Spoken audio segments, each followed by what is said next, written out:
আজ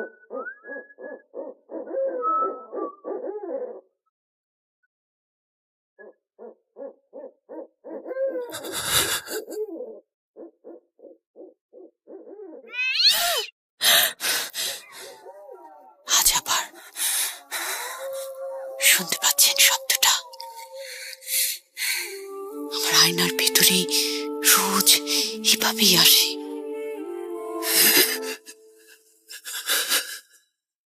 Bhoot.com with Russell. Welcome back. আপনাদের সবাইকে স্বাগত জানাচ্ছি আমি রাসেল। আশা করছি আপনারা সবাই ভালো আছেন, ভালোর দলে আছেন। আমিও ভালো আছি, ভালোর দলে আছি। এবং জানুয়ারি মাস আসতে আসতেই আমরা প্রস্তুতি নিচ্ছি আমাদের 5 বছর পূর্তি উৎসবের, অর্থাৎ Bhoot.com ফেব্রুয়ারি মাসের 14 তারিখে 5 বছরে পদার্পণ করছে। আর এই জন্য আমরা নানা আয়োজন রেখেছি। দেখা যাক, আমি জানি না কতটা করতে পারবো। চেষ্টা করব অ্যাটলিস্ট ভালো কিছু ঘটনা আপনাদের হাতে তুলে দিতে। আর তারই ধারাবাহিকতায় আজকে আমাদের প্রথম নিবেদন। আর আজকে যে ঘটনাটি আমি পড়ে শোনাবো সেটি আমাদের পাঠিয়েছেন সাবিত আলম। কথা না বাড়িয়ে আমরা সরাসরি ঘটনায় যাব। তবে তার আগে জানিয়ে দিই যে অবশ্যই আমাদের ফেসবুকের সাথে সংযুক্ত থাকুন, www.facebook.com/russell.স্বাধীন, এবং অবশ্যই আমাদের ইউটিউব চ্যানেলটি সাবস্ক্রাইব করুন। চলুন না কথা না বাড়িয়ে আমরা সরাসরি চলে যাই আমাদের প্রথম ঘটনায়, অর্থাৎ বার্থডে স্পেশালের প্রথম ঘটনাটি আজকে আমরা শেয়ার করতে যাচ্ছি আপনাদের সাথে। যে ঘটনাটি আমরা আজকে শুনব সেই ঘটনার মূলে রয়েছে জাদু। আমিও খুব অবাক হয়েই পড়ছিলাম ঘটনাটি প্রথমবারের মতো, এবং আমিও শিখলাম, জানলাম কালো জাদু কোনটি, সাদা জাদু কোনটি। এইখানে যিনি ঘটনাটি বলছেন বা বর্ণনা করছেন তিনি জানিয়েই দিয়েছেন যে যদি কেউ তার ক্ষমতা সম্পর্কে কোনো ধরনের সন্দেহ প্রকাশ করেন তাহলে তিনি সেটা পরীক্ষা করে দেখতে পারেন। আমরা আপনাদেরকে শুধুমাত্র ঘটনা শোনাতে চাই, সুতরাং এই ধরনের পরীক্ষা বা এই ধরনের এক্সপেরিমেন্ট আমরা এড়িয়ে যেতে চাই এবং এটারই পক্ষে, কারণ আমরা চাই না যে কোনো অনাকাঙ্ক্ষিত মুহূর্তের জন্ম হোক। আর সে কারণেই, খুব সঙ্গত কারণেই আমরা সেই অংশগুলো বাদ দিয়ে যাব। এবং এই ব্যাপারে আমি সাবিত আলমের সাথে কথাও বলেছি। জানেন আপনারা সবাই যে সাবিত আলম এই ঘটনাটি পাঠিয়েছেন, এবং সাবিত আলম আমাকে বলেছেন, অনুমতি দিয়েছেন যে হ্যাঁ, আপনি চাইলে এই অংশগুলো বাদ দিতে পারেন। যদি আপনারা খুব আগ্রহী হন তাহলে কি করবেন? তাহলে নিশ্চয়ই আপনাদের সাবিত আলমের সাথে এই বিষয়ে কথা বলতে হবে, আমার সাথে নয়। যাই হোক, আমরা চলে যাচ্ছি আমাদের আজকের ঘটনায়। আসসালামু আলাইকুম রাসেল ভাই ও প্রিয় শ্রোতা বন্ধুরা, কেমন আছেন আপনারা? আশা করি আল্লাহর রহমতে আপনারা সবাই ভালো আছেন, সুস্থ আছেন। আমিও ভালো আছি, আলহামদুলিল্লাহ। আমি আপনাদের সবার পছন্দের শো Bhoot.com এর একজন মডারেটর এবং একনিষ্ঠ ভক্ত মোহাম্মদ সাবিত আলম, লিখছি ময়মনসিংহ বিভাগ থেকে। আজ আমি আপনাদের মাঝে আবারও হাজির হয়েছি নতুন একটি ঘটনা নিয়ে। কথা না বাড়িয়ে এবার বিরক্তিকর এক ঘটনার দিকে কর্ণপাত করে চলুন। বিরক্তিকর কেন বললাম সেটা আপনারা ঘটনা শুনে নিজেরাই বিচার করে নিতে পারবেন। তবে আমি দাবি করছি যে আপনারা এর আগে এমন কোনো ঘটনা কখনো শোনেননি। আজকের ঘটনাটি আমি কালেক্ট করেছি আমার পরিচিত একজন আঙ্কেলের কাছ থেকে। আঙ্কেলের নাম মোহাম্মদ আব্দুল হামিদ। উনি আমার কাছে আজ যে ঘটনাটি শেয়ার করেছেন সেটি মূলত ওনার খালাতো বোনের মুখে শোনা ঘটনা। ওনার খালাতো বোনের নাম শেয়ার না করে ঘটনাটি উপস্থাপন করার অনুমতি পেয়েছি বিধায় আমি ওনার খালাতো বোনের নাম প্রকাশ করছি না। হামিদ আঙ্কেলের খালাতো বোন বর্তমানে পর্তুগাল প্রবাসী। এই ঘটনাটি বলার আগে উনি দাবি করেছেন যে ওনার কাছে নাকি প্রধানত 4টে জিন রয়েছে, এবং এই জিনের সাহায্যে মানুষজনের কাছে তাদের আত্মীয় স্বজন বা বন্ধু বান্ধবের ওপর জাদু করতে আসলে তিনি সেই কাজ করে থাকেন। এই কাজের জন্য তিনি নাকি প্রচুর টাকা দাবি করেন। তিনি আরও বলেছেন যে যদি কেউ আজ তার বলা একটি কথাও মিথ্যা মনে করেন, যাই হোক, এটার পরে উনি ওই পদ্ধতির কথাটি বলেছেন যে কিভাবে, মানে কেউ যদি, উনি বলতে চাচ্ছেন সেটা হচ্ছে কেউ যদি তার ঘটনা বা তার ক্ষমতা সম্পর্কে এতটুকু সন্দেহ প্রকাশ করেন বা এতটুকু সন্দিহান হন, তাহলে তিনি একটা পদ্ধতি বলে দিয়েছেন যে পদ্ধতির মাধ্যমে তিনি আপনার ঘরের মধ্যে কারো একজনের অস্তিত্ব অনুভব করাবেন। অর্থাৎ আপনি যদি ওই কাজটি করেন, এটা খুব সহজ একটা কাজ, কিন্তু আমি এটা বলতে চাই না। কারণ আমি চাই না যে কেউ এই পরীক্ষার মধ্যে দিয়ে যাক। কারণ আমি ভেবেছি কেউ যদি আমাকে এইরকম একটা পরীক্ষা নিতে চাইতো আমি যেতাম কিনা। দেখুন, এই পরীক্ষাটি খুবই সহজ এবং সেটি করা মাত্র আপনি বুঝবেন যে আপনি আপনার ঘরে আর একা নন, সেই ঘরে অন্য কারো অস্তিত্ব আছে। কি হবে যদি আপনি এরকম কারো অস্তিত্ব অনুভব করেন? তাহলে প্রথম কথা হচ্ছে, সবার আগে আপনি আমার উপরে রেগে যাবেন, এবং আপনি যদি ভয় পেয়ে যান তাহলে আরো বেশি আমার উপরে রেগে যাবেন। এবং সন্দেহ দূর করার জন্য এরকম কোনো পদ্ধতির ব্যাপারে আমি কথা বলতে আসলে রাজি নই। তবে যদি আপনাদের খুব বেশি আগ্রহ থাকে, আপনারা সরাসরি সাবিত আলমের কাছ থেকে সেটা জেনে নিতে পারেন, এবং সেগুলো নিশ্চয়ই আরো অনেক ধরনের উপায় থাকতে পারে। আমি নিজে এটা নিয়ে কোনো এক্সপেরিমেন্ট করতে চাই না আর কি। যাই হোক, আমরা চলে যাচ্ছি আমাদের ঘটনার পরের অংশে। শুরুতেই বলে রাখি যে এই ঘটনাটি সেই জাদুকরিনী মহিলা আমাকে 2 দিনে 2 পার্টে বলেছেন বিধায় আমিও ঘটনাটি পার্ট আকারেই লিখছি। তবে চিন্তা করবেন না প্রিয় লিসেনার্স, আমি আপনাদের নিরাশ করব না। আপনাদের কথা চিন্তা করেই আমি 2টি পার্ট একত্র করে পাঠালাম, যা আপনারা এই একটা ইমেলের মধ্যেই পেয়ে যাবেন। হামিদ আঙ্কেলের খালাতো বোনের বলা ঘটনাগুলো আমি ওনার ভাষাতেই বলছি, এবং অনিচ্ছাকৃত ভুল ত্রুটির জন্য সবার কাছে ক্ষমা চেয়ে নিচ্ছি। বলছেন জাদুকরিনী।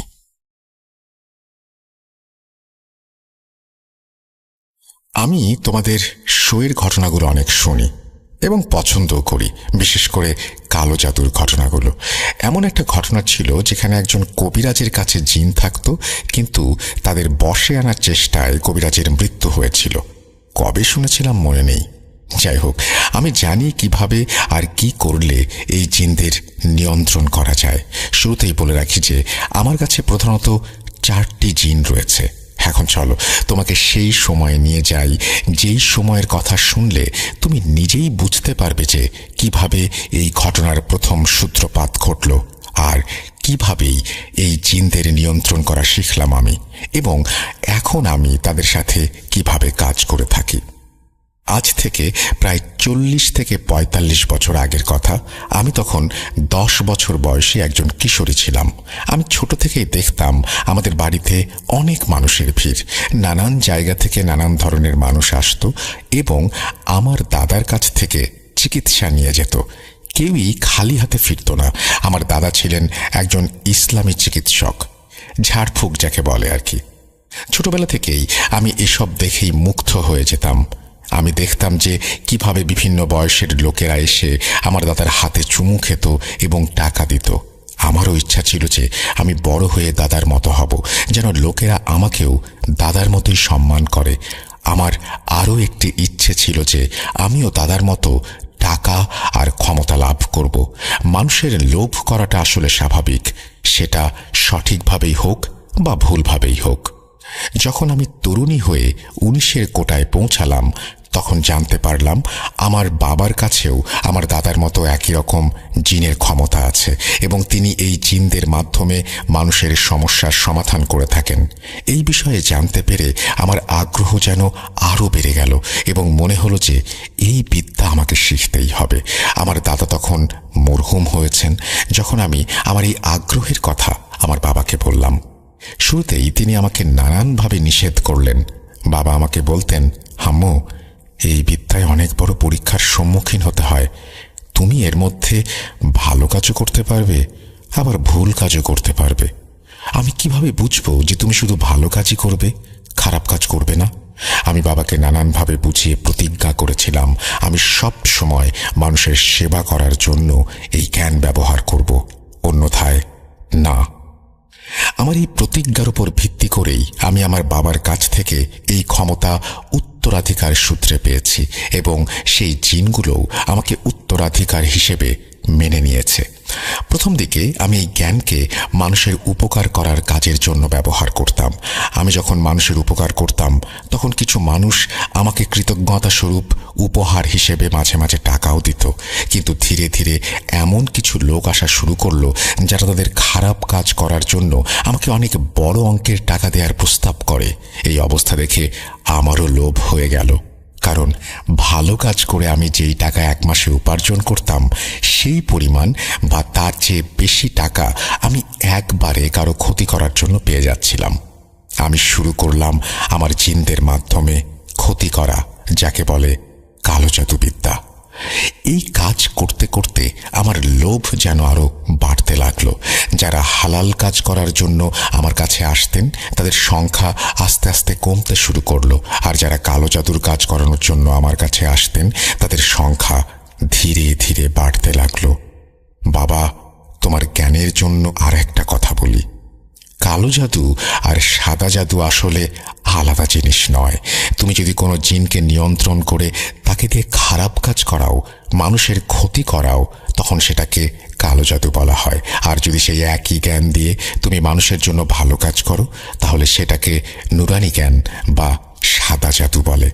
যেমন তুমি একজন মানুষের হাতে একটি বন্দুক দিলে, এখন যদি সে ব্যাংক ডাকাতি করে তাহলে তাকে ডাকাত বলা যাবে, কিন্তু এবার যদি সেই বন্দুকটাই একজন মানুষকে দেয়া হয় যে ব্যাংকের নিরাপত্তায় আছে, তাহলে সে সিকিউরিটি গার্ড হিসেবে গণ্য হবে।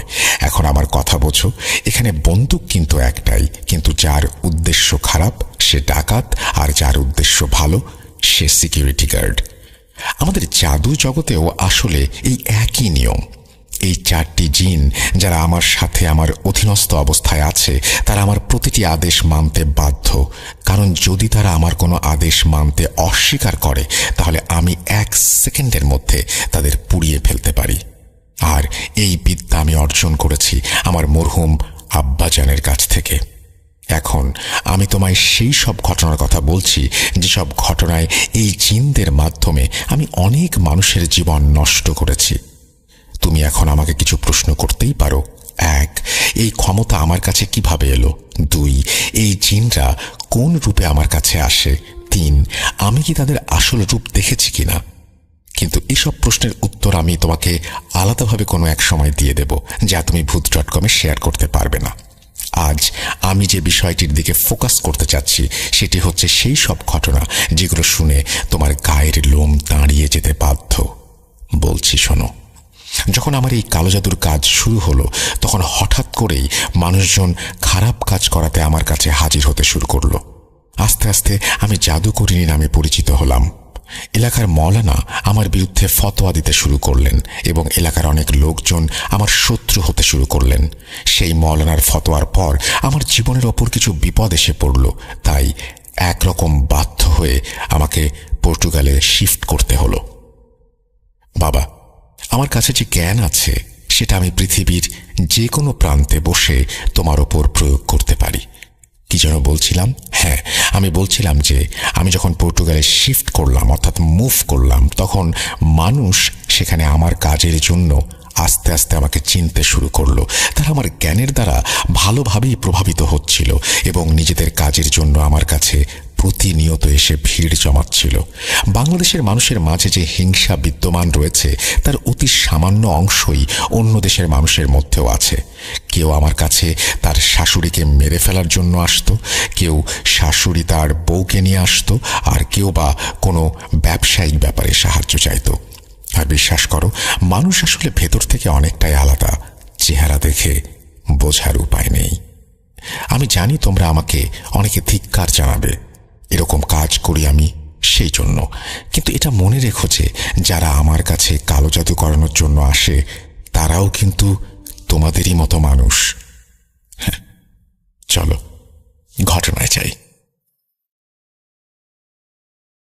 ঘটনা 1। পর্তুগালে একদিন আমার কাছে এক মহিলা এসেছিলেন। ওনাকে দেখে বেশ ধনী বলে মনে হচ্ছিল আমার দরবারে এসে উনি আমার সামনে 10,000 পর্তুগিজ ইউরো রেখে বললেন, এই নিন টাকা, এখন আপনি আমার কাজটা করতে বাধ্য। আমি যখন আমার কাজের উদ্দেশ্য ওনার কাছে জানতে চাইলাম, তখন উনি বলতে শুরু করলেন যে আপনি আমার পুত্রবধূকে মেরে ফেলার জন্য কাজ করবেন, নয়তো তার সাথে আমার ছেলের ঝামেলা সৃষ্টি করিয়ে দিয়ে তাদের ডিভোর্স করানোর ব্যবস্থা করবেন।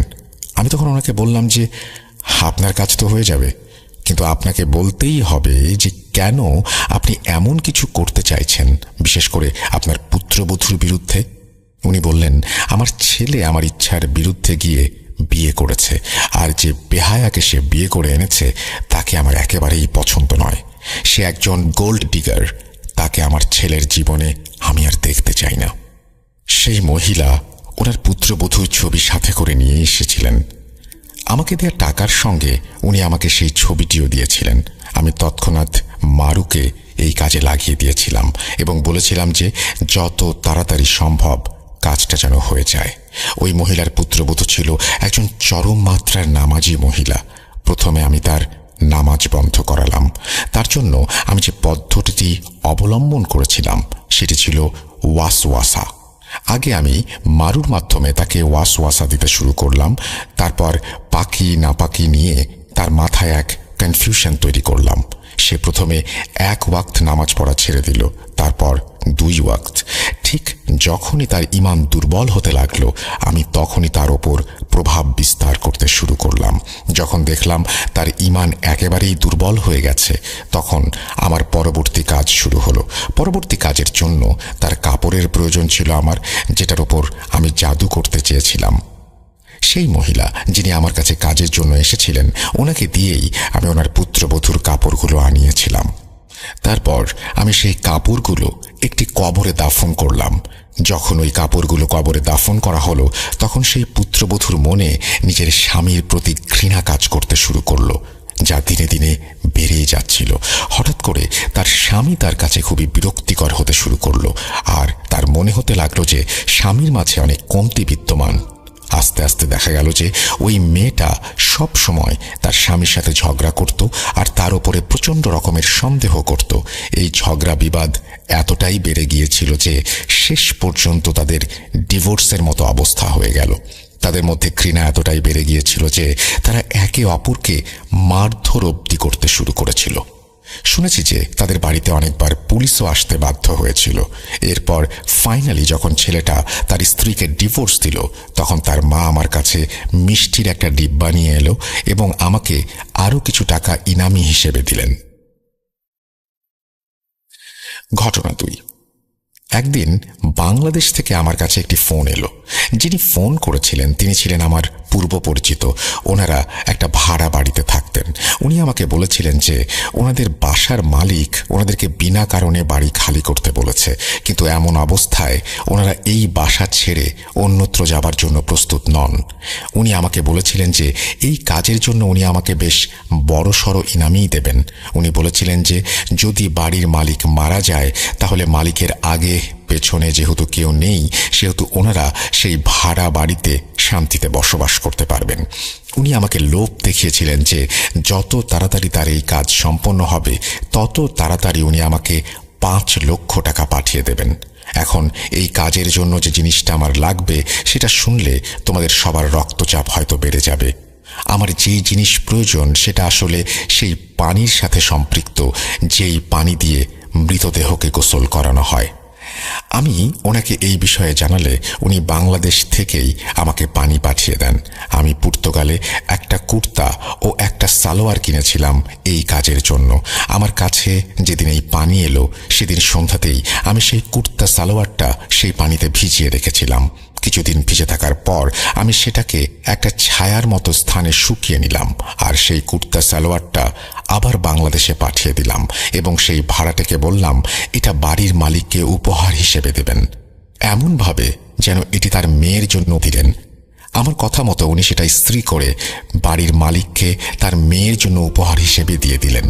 যেই বাড়ির মালিকের মেয়ে সেই কুর্তা সালোয়ার গায়ে জড়ালো, বাড়িওয়ালা যেন একদম মরা মানুষের মতো বিছানায় শুয়ে গেল। এরপর সে অনেক ডাক্তার দেখিয়েও শেষ রক্ষা পায়নি। আমি জানতে পেরেছিলাম যে তার মৃত্যু হয়েছে 2 মাসের মধ্যেই। আমার কাজ শেষ হবার 1 সপ্তাহ পরেই সেই ভাড়াটে আমাকে 5 লাখ টাকা পাঠিয়ে দিলেন। আর উনি যদি আমাকে টাকা না পাঠাতেন, তাহলে ওনার জানা ছিল যে ওনার অবস্থাও সেই বাড়ির মালিকের থেকে ভিন্ন কিছু হবে না। ঘটনা 3। তৃতীয় ঘটনাটি হলো একজন সৎ মায়ের। সেই সৎ মায়ের 3টি সন্তান ছিল, যাদের মধ্যে একজন কন্যা সন্তান ছিল ওনার হাজবেন্ডের প্রথম স্ত্রীর সাথে। এখন ওনার এই ভয় ছিল যে যদি ওনার স্বামী মারা যান, তাহলে সম্পত্তিতে সৎ কন্যারও অংশ থাকবে। সেই অংশটা যেন মেয়েটা না পায়, এই কাজ করার জন্য সে আমার কাছে এসেছিল। উনি এই কাজের জন্য আমাকে 10 লাখ টাকার লোভনীয় অফার দেন। আমি জি হুজুর বলে কাজটা হাতে নিলাম। আমি ওনার কাছ থেকে 2 লক্ষ টাকা অগ্রিম নিলাম আর ওনাকে 2টা ডিম দিয়ে বললাম যে এই ডিমগুলো আপনার সৎ মেয়েকে খাওয়াতে হবে। উনি ডিমগুলো নিয়ে বাসায় চলে গেলেন। এরপর যখনই ওনার মেয়ে সেই ডিমগুলো খেলো, আমার সামাইল তার ওপর হামলা করে দিল আর মেয়েটাকে আস্তে আস্তে পাগল বানিয়ে দিল। সেই মেয়েটা পাগল হয়ে সারাদিন ধরে নিজের শরীরের ওপর ছুরি, কাঁটা, ব্লেড দিয়ে জখম করতে লাগলো। তাকে বাধা দিতে গেলেও সে কারোরই হাতে আসতো না। তার বাবা যেহেতু ধনী ছিল, প্রথমে মেয়েটিকে উনি ডাক্তারের কাছে নিয়ে গেলেন, কিন্তু যখন পরিস্থিতি হাতের বাইরে চলে গেল তখন তাকে মানসিক হাসপাতালে ভর্তি করাতে হলো। আর যখনই সে হাসপাতালে ভর্তি হয়ে গেল, আমার জন্য সে সহজ শিকারে পরিণত হলো। আমি তাকে মানসিকভাবে আরও দুর্বল করে দিলাম। যখন সে পুরোপুরি আমাদের আয়ত্তের ভেতরে চলে এলো, তখন সে একদিন কোনোভাবে একটা ছুরির ব্যবস্থা করে সেটা নিজের গলাতেই চালিয়ে দিল। হাসপাতালের লোকেরা ভেবেছিল সে আত্মহত্যা করেছে, কিন্তু আমি আর তার সৎ মা এই ব্যাপারগুলো ভালো করে জানতাম যেটা কার কাজ। ঘটনা 4। চতুর্থ ঘটনা একজন রাজনীতিবিদের, যিনি তার প্রতিপক্ষের এক নেতার ওপর জাদু করতে চেয়েছিলেন। এটা তখনকার কথা যখন আমি বাংলাদেশে ছিলাম। উনি একদিন আমার কাছে এলেন এবং আমাকে তার সব সমস্যার কথা বলতে শুরু করলেন। উনি বলেছিলেন ওনার প্রতিপক্ষ যদি মারা যায় তাহলে উনি সহজেই নির্বাচনে জয়লাভ করতে পারবেন। ওনার কথা শুনে আমি ওনার কাছে ওনার প্রতিপক্ষ নেতার ছবি চাইলাম। যখন উনি আমাকে ওই বিরোধী প্রার্থীর ছবি দিলেন, তখন আমি ওনাকে বলেছিলাম যে ওনার কাজ তো হবে, কিন্তু বদলে ওনাকে আমার 10 লাখ টাকা দিতে হবে। উনি আমার কথায় রাজি হয়ে গেলেন। এরপর আমি আমার কাজ শুরু করে দিলাম। কিন্তু কাজ শুরু করার কিছুদিনের মাথায় জানতে পারলাম সেই প্রতিপক্ষ কোনো এক জাদুকরের কাছ থেকে নিজের জন্য প্রোটেকশন নিয়েছেন আমার কাজের বিরুদ্ধে। সেই জাদুকরের বেশ কিছু জিন তার সিকিউরিটির জন্য নিযুক্ত ছিল, যা আমি আস্তে আস্তে বুঝতে পারলাম। আমার জিন যখন তাদের ওপর আক্রমণ করলো, তখন বেশ ভালোই সংঘর্ষ হলো তাদের মাঝে। এই লড়াই হাতে হাতে লড়াই নয়, বরং জাদুকরদের মাঝে একে অপরের সাথে জ্ঞানের লড়াই। যখন আমি ওই জাদুকরের সাথে লড়ছিলাম, তখন আমি বুঝতে পারলাম যে আমি দুর্বল হয়ে পড়ছি। ওই সময়ে ওই জাদুকরের সাথে লড়াই করাটা আমার জন্য নিছক বোকামি ছাড়া আর কিছুই ছিল না।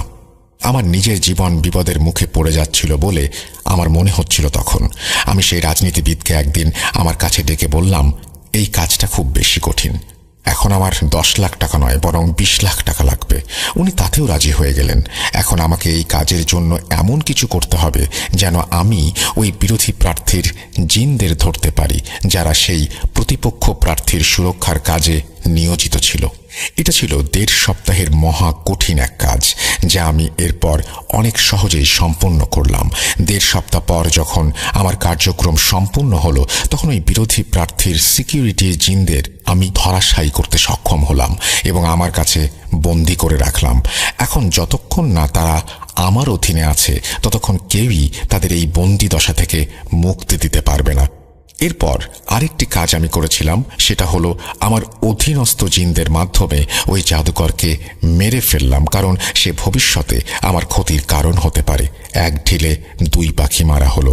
আমার চাল বুঝতে পারল না কেউই, আমার ভবিষ্যৎ সিকিউরিটিও হয়ে গেল। সেই জাদুকর ভেবেছিল যে প্রথম যুদ্ধে হেরে যাবার পর আমি এই কাজ থেকে হয়তো সরে গিয়েছি, কিন্তু আমি তাকে ঘুমের মধ্যে মেরেছিলাম, কারণ যদি সে জাগ্রত থাকতো তাহলে তাকে মেরে ফেলার কাজটা অনেক কঠিন হয়ে যেত। এখন আমার লক্ষ্য ছিল সেই বিপক্ষ দলীয় প্রার্থী, যিনি সেই রক্ষাকারী জিনদের চলে যাওয়ার পর পুরোপুরি আমার জন্য সহজ টার্গেটে পরিণত হয়েছিল। আমি আমার জিনের মাধ্যমে তার আত্মীয়কে প্রসেস করলাম। এরপর আমার জিন ওনার ওপর এমন এক মৃত্যু দিল যে তার মৃত্যু একদম স্বাভাবিক বলেই মনে হলো। তার পরিবারের লোকেরা পোস্টমর্টমও করালো না। করালেই বা আমার কি? হতে পারে তার পোস্টমর্টম রিপোর্টেও জানা যেত যে তার মৃত্যু স্বাভাবিক ছিল না, বরং তাকে গলা টিপে মারা হয়েছে। এবার খুঁজতে থাকো কে মেরেছে। শেষমেশ ধরা যদি কাউকে পড়তেই হয়, তবে ধরা পড়লে পড়তো সেই বিপক্ষ দলীয় নেতার আত্মীয়ই। এটা ছিল সেই ঘটনা যার পর আমি পর্তুগালে যেতে বাধ্য হয়েছিলাম, কারণ সেখানকার পরিস্থিতি আস্তে আস্তে খারাপ হতে শুরু করেছিল এবং এও সম্ভব ছিল যে আমাকে ধরে ফেলতে পারত মানুষ। পঞ্চম ঘটনা হলো একজন পরিচিত ব্যবসায়ীর। এই বাংলাদেশি ব্যবসায়ী কানাডায় থাকতেন। ওনার একজন প্রতিদ্বন্দ্বী ব্যবসায়ী আমার কাছে আসেন এই কামনা নিয়ে যে উনি সেই কানাডা প্রবাসীর ব্যবসা শেষ করতে চান। এরপর যখন উনি আমাকে টাকা দেওয়ার প্রস্তাব করলেন, আমি সঙ্গে সঙ্গে রাজি হয়ে গেলাম। এখন আমার সেই কানাডার ব্যবসায়ীর সকল তথ্যের প্রয়োজন। শুধু কালো জাদু করতে চাওয়া ব্যক্তিটি আমাকে সেই কানাডার ব্যবসায়ীর ও তার মায়ের ছবি এনে দিলেন। ওনার মায়ের নাম আর ওনার নামও বললেন। আমি আমার জিনের দলকে সেখানে পাঠালাম যাতে তারা দেখতে পারে যে কোনো জাদুকর ওনার রক্ষায় নিয়োজিত আছে কিনা। যখন জানতে পারলাম যে সে সব জাদুতে বিশ্বাস করে না, তখন উনি আমার সহজ শিকারে পরিণত হয়ে গেলেন। আমি জিনের মাধ্যমে ওনার ওপর জাদু করতে শুরু করলাম। ওনাকে জাদু করা মিষ্টি খাওয়ালাম আর ওনার চায়ের মধ্যে ছাগলের রক্তের কয়েক ফোঁটা দিয়ে দিলাম। এই যে কাজগুলোর কথা আমি বলছি, সেই সব কাজ আমার সেই জিনগুলোই করেছিল। আমি এসব কাজ করে ওনার মস্তিষ্ক এমনভাবে নিয়ন্ত্রণ করছিলাম যে উনি সঠিকভাবে যেন কোনো ব্যবসায়িক সিদ্ধান্ত নিতে না পারেন। সঠিক সিদ্ধান্ত না নেয়ার কারণে ওনার ব্যবসায় বেশ কিছু ক্ষতি হয়ে গেল। আমার জিনও ওনার ওপর সবসময় নজর রাখত। যে কোনো সঠিক কাজ করতে গেলে তাকে সেখান থেকে পথভ্রষ্ট করে দেওয়া হতো। কয়েক মাস পর সে এত বড় ব্যবসায়ী রাস্তায় এসে দাঁড়িয়েছিল। বেচারা এত বড় ক্ষতি সহ্য করতে না পেরে মানসিক ভারসাম্য হারিয়ে ফেলল। শোনো, ঘটনা তো অনেক আছে। যদি তুমি বলো তবে আমি শুনিয়ে দিতে পারি। আমার কাছে তো অনেক ধরনের মানুষ আসে। আমি যে দাবি করছি ঘটনার শুরুতে, সেই দাবি আমি পুনরায় করছি। যদি তোমাদের বা তোমাদের শ্রোতাদের আমার দাবি মানতে অস্বীকৃতি থাকে বা যদি মনে করো যে সব ঘটনা ভুয়া, তাহলে একটা কাজ করো। যদি তোমাদের মধ্যে কেউ আমাকে পরীক্ষা করতে চাও। আগেই বলেছিলাম, এখানে তিনি আবারও বলেছেন যে যদি আপনি সন্দিহান হন, এরপরে তিনি যেটা বলেছেন সেই পদ্ধতির কথা, তিনি আপনাকে বিশ্বাস করাতে সক্ষম যে এই পদ্ধতির মাধ্যমে আপনি আসলেই আর সন্দেহ রাখবেন না। যাই হোক, আমি সেটা স্কিপ করে গেলাম। এই জাদুকরণী মহিলা সেদিনের মতো ওনার ঘটনা শেষ করলেন। প্রিয় লিসেনার্স, কি ভাবছেন? ঘটনা শেষ? হ্যাঁ, শেষ। তবে অর্ধেক, বাকি অর্ধেক শুনবেন না? যেমনটা আমি ঘটনার শুরুতে বলেছিলাম যে আমি এবার 2 পার্টে একই সাথে বলবো, একই ইমেলে লিখব শুধুমাত্র আপনাদের জন্য, আমি ঠিক তেমনটাই করতে যাচ্ছি। জাদুকরণীর এসব ঘটনা সেদিনের মতো শেষ করে আমি ঘটনাটি উনি যতটুকু বলেছিলেন ততটুকু লিখে সেদিনের মতো ঘুমানোর প্রস্তুতি নিলাম। এখন আমি আপনাদের সঙ্গে আমার ব্যক্তিগত অভিজ্ঞতা শেয়ার করতে চাই। যেদিন আমি এই ঘটনাগুলি লিখে ঘুমানোর জন্য শুয়ে পড়লাম, সেদিন রাতে ভোর 4:43 আমার ঘুম ভাঙল। আমি দেখলাম যে আমি মনে হয় উল্টো হয়ে আমার বুক বিছানার দিকে দিয়ে শুয়ে আছি। হঠাৎ মনে হলো আমার শরীরের নিচে থাকা তোষকটা যেন নড়ছে আর বুকটা ধরফর করছে। এতটা বেগে ধরফর করছিল যে মনে হচ্ছিল আমার শরীর কাঁপছে। আমি ভাবছিলাম যে এভাবে সবকিছু কাঁপছে কেন। আমার মাথায় এলো যে ভূমিকম্প হচ্ছে না তো আবার। আমি আমার ঘরের দরজার দিকে তাকালাম। মনে হচ্ছিল দরজাটা কাঁপছে খটখট আওয়াজ করে। হঠাৎ মনে হলো আমার কোমরের ওপর থাকা কম্বল কেউ ধরে টেনে নিয়ে যাচ্ছে। এসব বিষয়ে রিসার্চ করতে করতে মাঝে মাঝে ভয় জিনিসটা তেমন ছিল না। আমি বিছানা থেকে উঠে ডাইনিং রুমের দিকে গেলাম। ফ্যানের দিকে তাকিয়ে দেখলাম যে ফ্যান তো একেবারে স্থির, ভূমিকম্প তো হচ্ছে না। আমি বেসিনে মুখ ধুয়ে আমার ঘরের বারান্দায় গিয়ে একটা সিগারেট ধরালাম। রাত তখন 4:58। আমি সিগারেট খেয়ে রুমে ফিরে লাইট অফ করে আবার বিছানায় এসে শুয়ে পড়লাম। একটু তন্দ্রা আসতেই আবার সেই একই অনুভূতি, ভূমিকম্প, কেউ আমার কম্বল ধরে টেনে নামিয়ে নিয়ে যাচ্ছে। আমি এবার বিরক্ত হয়ে উঠে ঘরের লাইট অন করে দরজার সামনে দাঁড়ালাম। দরজা খুলে আমি বাইরে গিয়ে এমন এক দৃশ্য দেখলাম যা আমার কল্পনার অতীত। আমার ঘরের সামনেই যেন 50-60টা তেলাপোকা উল্টো হয়ে পড়ে আছে। আমি ভেবেছিলাম এগুলো হয়তো মৃত।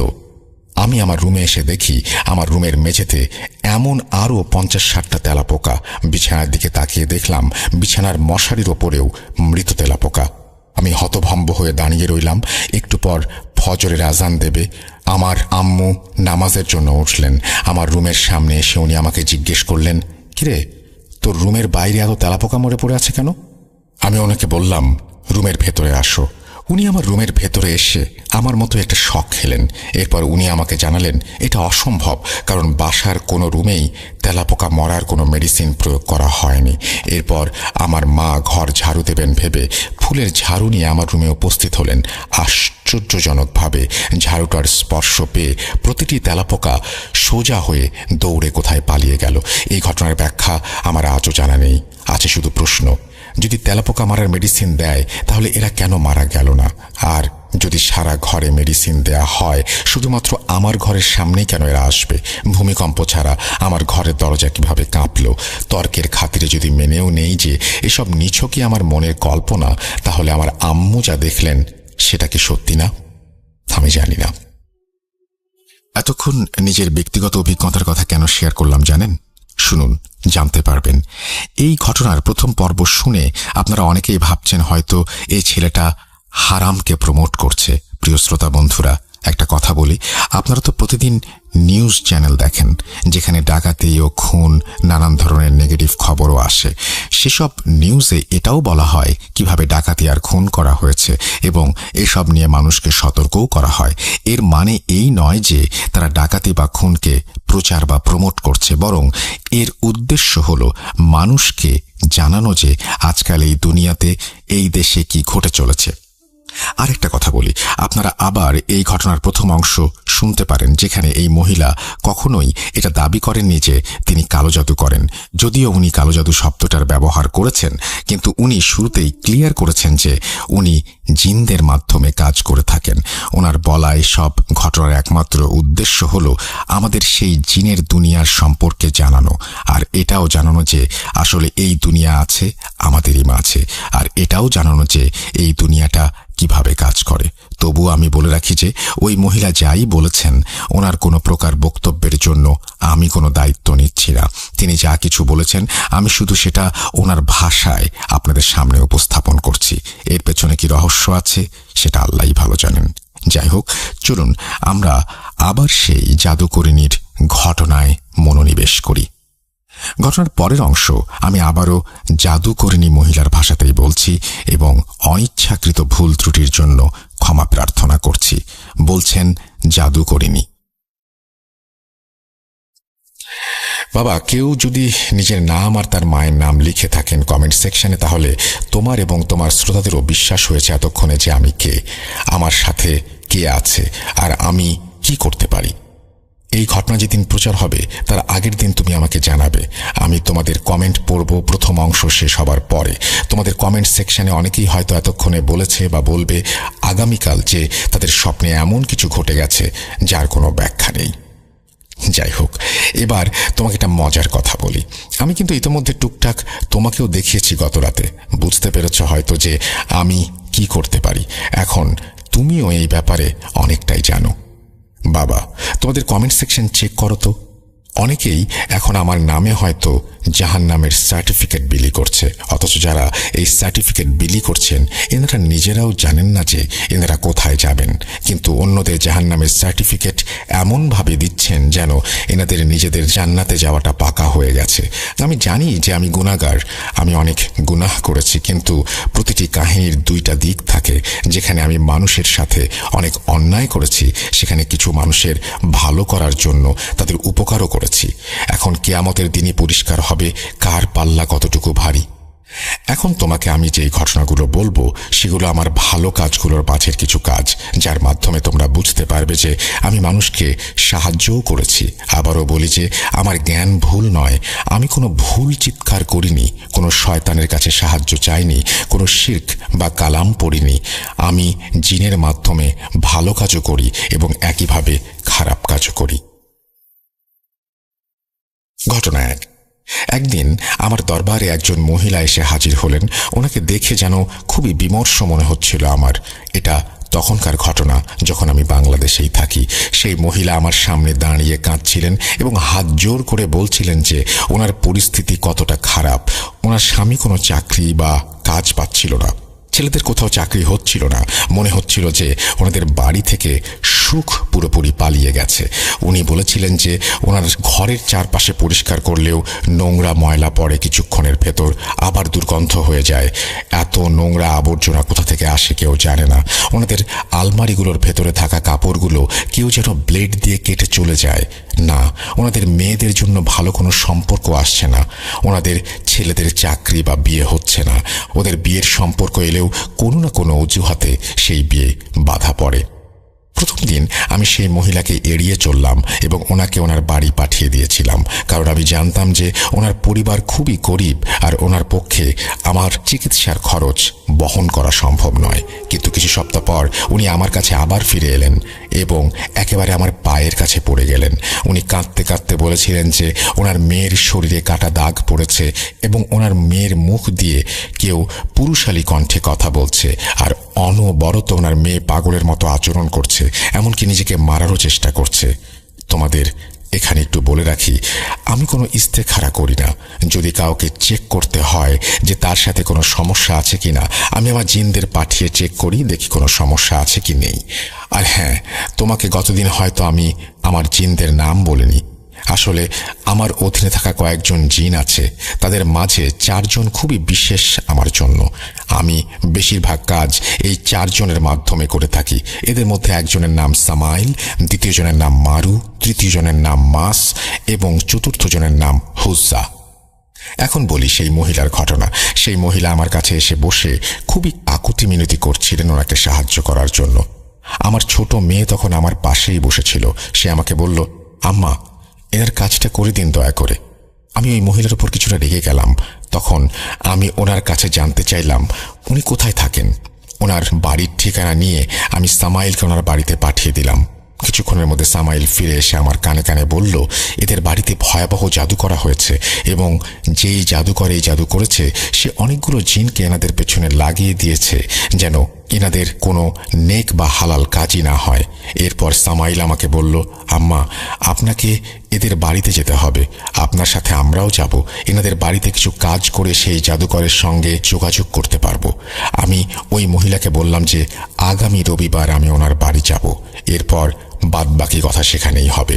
পরবর্তী রবিবার এলো, আমি ওনাদের বাড়ি চলে গেলাম। ওনাদের বাড়ির অবস্থা দেখে আমি নিজেও চিন্তিত হয়ে পড়লাম। ওনার ছোট ছোট মেয়ের মুখে আমি ভয়ের ছাপ লক্ষ্য করছিলাম। আমার দিকে তাকিয়ে তাদের মুখে কিছু আশার আলোও যেন আমি দেখতে পাচ্ছিলাম। তারা যেন আমাকে এক ধরনের মসিহা মনে করতে শুরু করেছিল, যেন তাদের এই সমস্যা থেকে আমি বের করে নিয়ে আসতে পারি। আমি যখন ওনাদের বাড়িতে প্রবেশ করলাম তখন সেখানে কোনো জিনদের দেখা পেলাম না। হয়তো তারা আমার আসার খবর শুনে পালিয়ে গেছে। সামাইল আমাকে জানালো, আম্মা, বাকিরা এখান থেকে পালিয়ে গেছে। আমি জিন দেখতে পারি, কিন্তু তারা আমাদের মতো একে অপরকে দেখে না। এই দৃষ্টিশক্তিটা শুধুমাত্র একজন আধ্যাত্মিক ব্যক্তির কাছেই থাকে, যা অনেক সময় জন্মগত হয়, আবার অনেক সময় অর্জন করা যায়। সাধারণ মানুষ হয়তো এটা বুঝতে পারবেন না। যাই হোক, ওনাদের বাড়িতে কিছু একটা আছে। আমি খেয়াল করলাম যে তাদের বাড়ির ওপর অনেকগুলো কাক আর চিল ঘোরাফেরা করছে। যদি কারো বাড়ির ওপরে চিল আর কাক এভাবে ঘোরে তাহলে 100% প্রমাণ যে ওই বাড়ির ওপর কালো জাদু করা হয়েছে। আমি বাড়ির প্রতিটি সদস্যের সাথে আলাদা আলাদাভাবে কথা বললাম। তাদের আমি জিজ্ঞেস করছিলাম যে তারা কি কি অনুভব করেছে এই বাড়িতে। তাদের সবচেয়ে ছোট 9 বছরের মেয়েটা বলেছিল সে দেখতে পায় একজন মহিলাকে যার শরীর আগুনে পুড়ে যাচ্ছে এবং সেই মহিলা তাকে নাকি স্বপ্নে এসেও ভয় দেখায়। সেই মহিলার ইমিডিয়েট বড় বোন বলতে শুরু করলো যে সে ঘরে নানান ধরনের ছায়া দেখে এবং প্রায়ই ঘুমের মধ্যে কেউ নাকি তাকে তুলে নেওয়ার চেষ্টা করে। ওই বাচ্চাদের বাবাকে দেখে একজন ভালো মানুষ বলেই মনে হচ্ছিল আমার। ওনার চেহারায় সাদা দাড়ি ছিল, কপালে নামাজি দাগ স্পষ্ট। আমি ওনার কাছে জানতে চাইলাম যে ভাইজান, আপনার সাথে কি কিছু হয়েছে? উনি বললেন ওনাকে নামাজ পড়তে বাধা দেওয়া হয় এবং নিয়মিত চেষ্টা করা হয় যেন তিনি নামাজে যেতে না পারেন। তারপর তিনি একটি ঘটনা শেয়ার করলেন। সেটা ছিল কিছুটা এমন। এক রাতে তিনি ইশার নামাজ পড়তে যাচ্ছিলেন। হঠাৎ কেউ ওনাকে এমন জোরে ধাক্কা দিল যে উনি দাঁড়িয়ে দাঁড়িয়ে 6 থেকে 7 ফুট সামনে গিয়ে পড়লেন। ওনার মুখে প্রচুর আঘাত লেগেছিল। ওনার নাকের হাড়ও নাকি ভেঙে গিয়েছিল। এই ঘটনা কি প্রায় 2 মাস আগের, কিন্তু এখনও ওনার মুখে আঘাতের চিহ্নটা রয়ে গেছে। সেই মহিলা যিনি ওই বাচ্চাদের মা, তিনি আমার কাছে এসে বললেন যে রান্না করার ফাঁকে আমাদের হাঁড়িতে কেউ এমন কিছু দিয়ে চলে যায় যার জন্য হাঁড়ি থেকে প্রচুর দুর্গন্ধ বের হতে শুরু করে। আমরা অনেক চেষ্টা করেছি কিন্তু কিছুই বুঝতে পারিনি যে আসলে এই কাজটা কে করেছে। এরপর যখন হাঁড়িতে খিচুড়ি রান্না করা হয় তখন হাঁড়ি থেকে গরুর গোবরের মতন বাজে গন্ধ বের হয়। আমি এসব শুনে ওনার মেয়ের সাথে দেখা করতে চাইলাম, যার শরীরে কাটা দাগ ভেসে উঠেছিল আর যার ওপর জিন হাজির হয়েছিল। আমি সেই মেয়ের ঘরে ঢুকতেই দেখলাম যে সে একদম অযত্নে ঘুমাচ্ছে, কিন্তু আমার ঘরে ঢোকার সাথে সাথেই সে বিছানায় উঠে পড়ল। আমি তার চোখের দিকে তাকিয়ে দেখলাম, আমার মনে হলো তার মধ্যে কিছু একটা অবশ্যই আছে। সে বিছানা থেকে লাফ দিয়ে উঠে আমাকে আক্রমণ করতে চেষ্টা করলো, কিন্তু মাঝপথেই সামাইল আর মারু তাকে ধরে ফেলল। এরপরে সে একেবারে অভ্রান্তভাবে চিৎকার করছিল আর হাত পা ছোড়াছুড়ি করছিল আর আমার ওপর আক্রমণের চেষ্টা করছিল অনবরত। আমি সামনে এগিয়ে গিয়ে তার মুখে জোরে একটা চড় মারলাম আর সাথে সাথে সে একদম ছোট বাচ্চার মতো মন খারাপ করে বিছানায় বসে পড়ল। আমি তার কাছে প্রশ্ন করতে শুরু করলাম, তুই কে? তোকে কে পাঠিয়েছে? তোর পেছনে কোনো জাদুকর আছে? বল।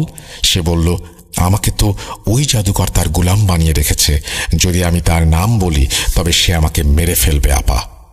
এখন ওই জাদুকরের সাথে যোগাযোগ করতে হলে আমাকে কাজ করতে হবে।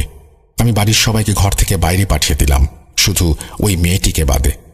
মেয়েটি তখনও আমার সামনেই বসা অবস্থায় ছিল। আমি সামাইল আর মারুকে নিয়ে ঘরে মেয়েটির সামনে ছিলাম।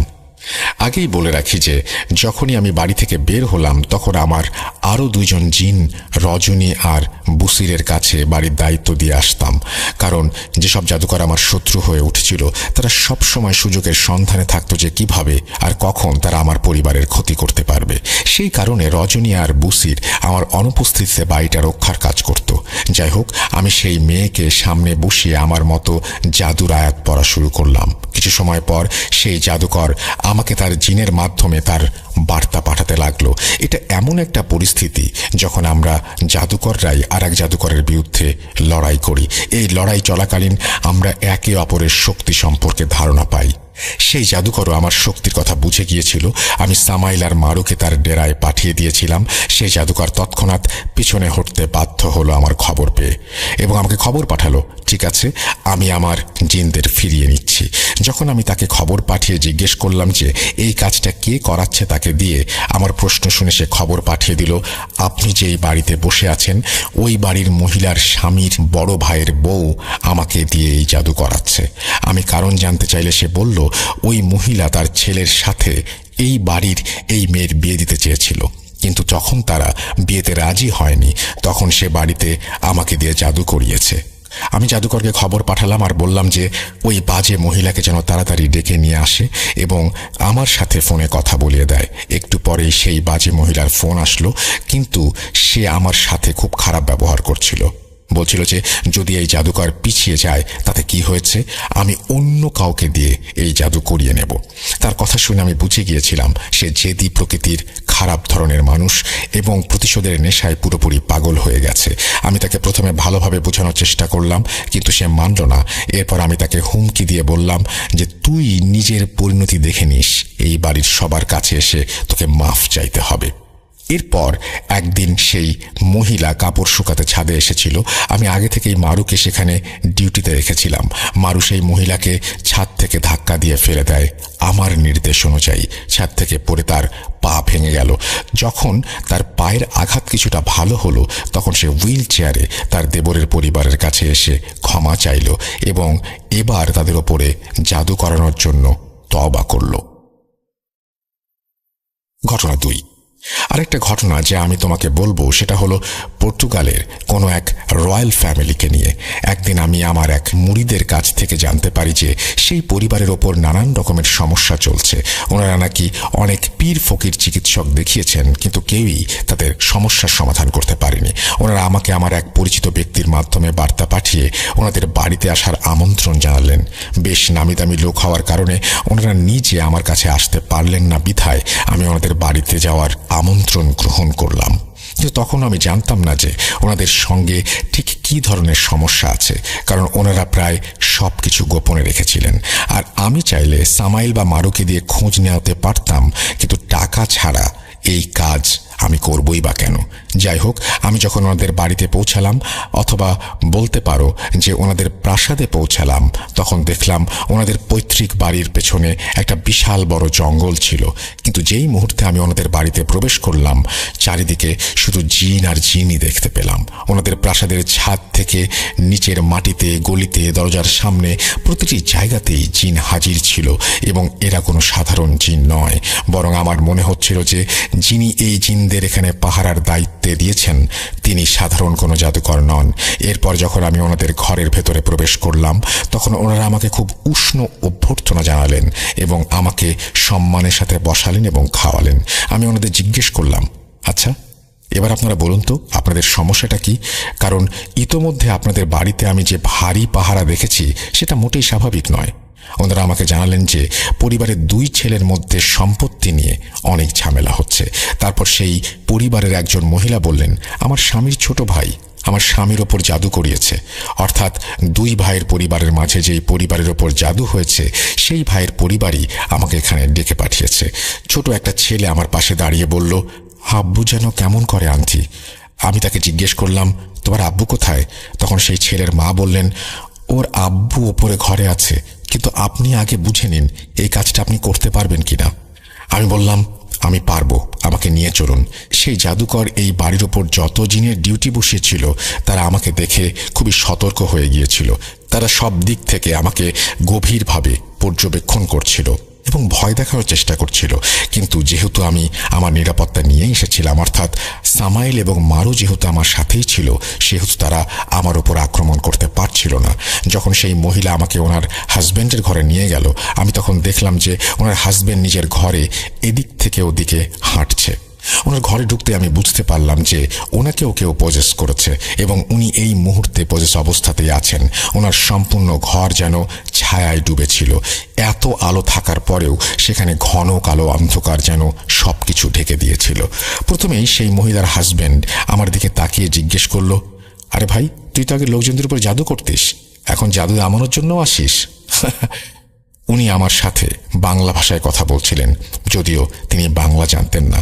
এমনকি ওনার পরিবারের কেউই বাংলা জানত না।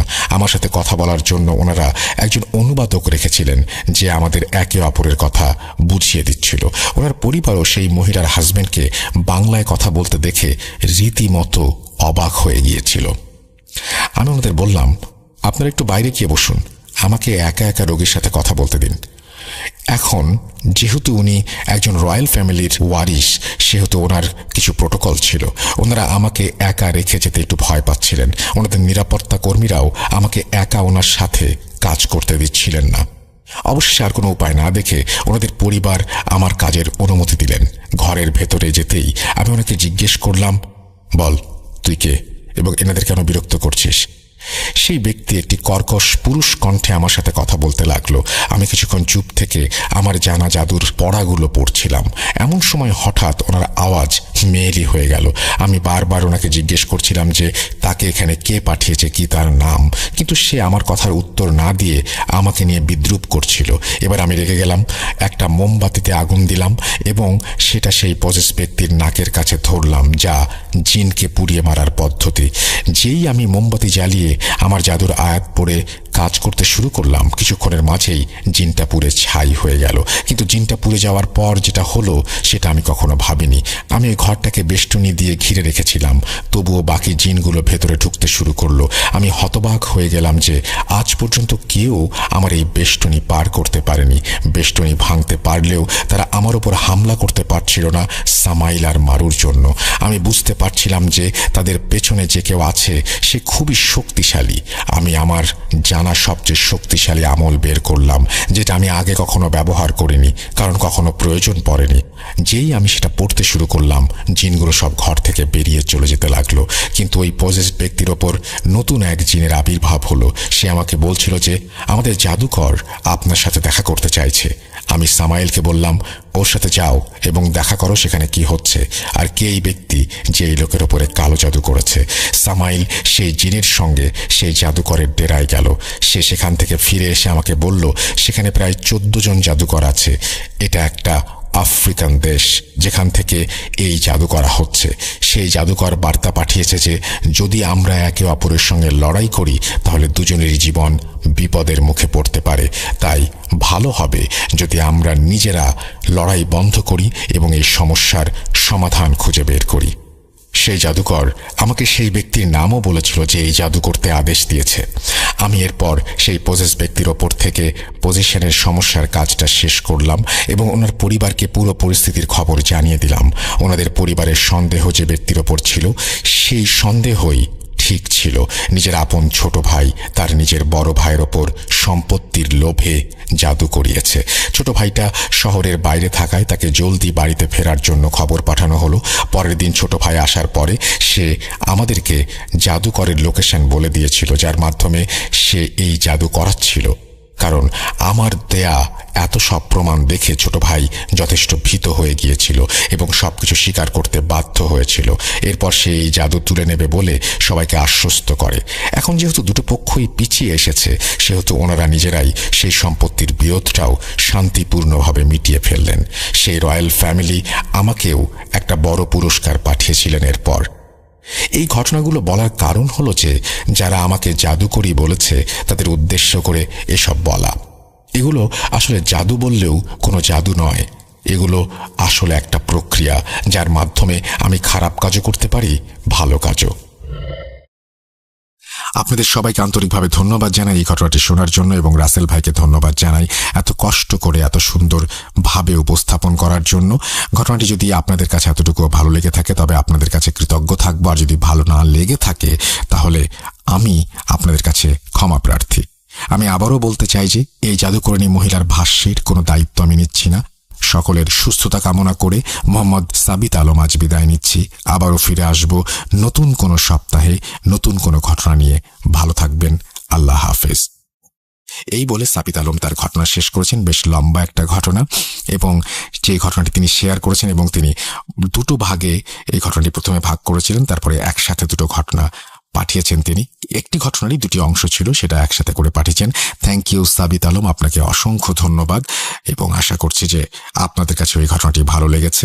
আমি এখানে আসলে কোনো মন্তব্য করতে চাই না, কারণ আমি নিজেকে পারতপক্ষে আমি সবসময় নিজেকে খুব স্বল্প জ্ঞানী মনে করি, বিশেষত এই সমস্ত ব্যাপারে যেখানে আমার জ্ঞান নেই, যেখানে আমার কোনো কিছু জানা নেই, সেখানে আমি কোনো মন্তব্য আসলে করতে চাই না।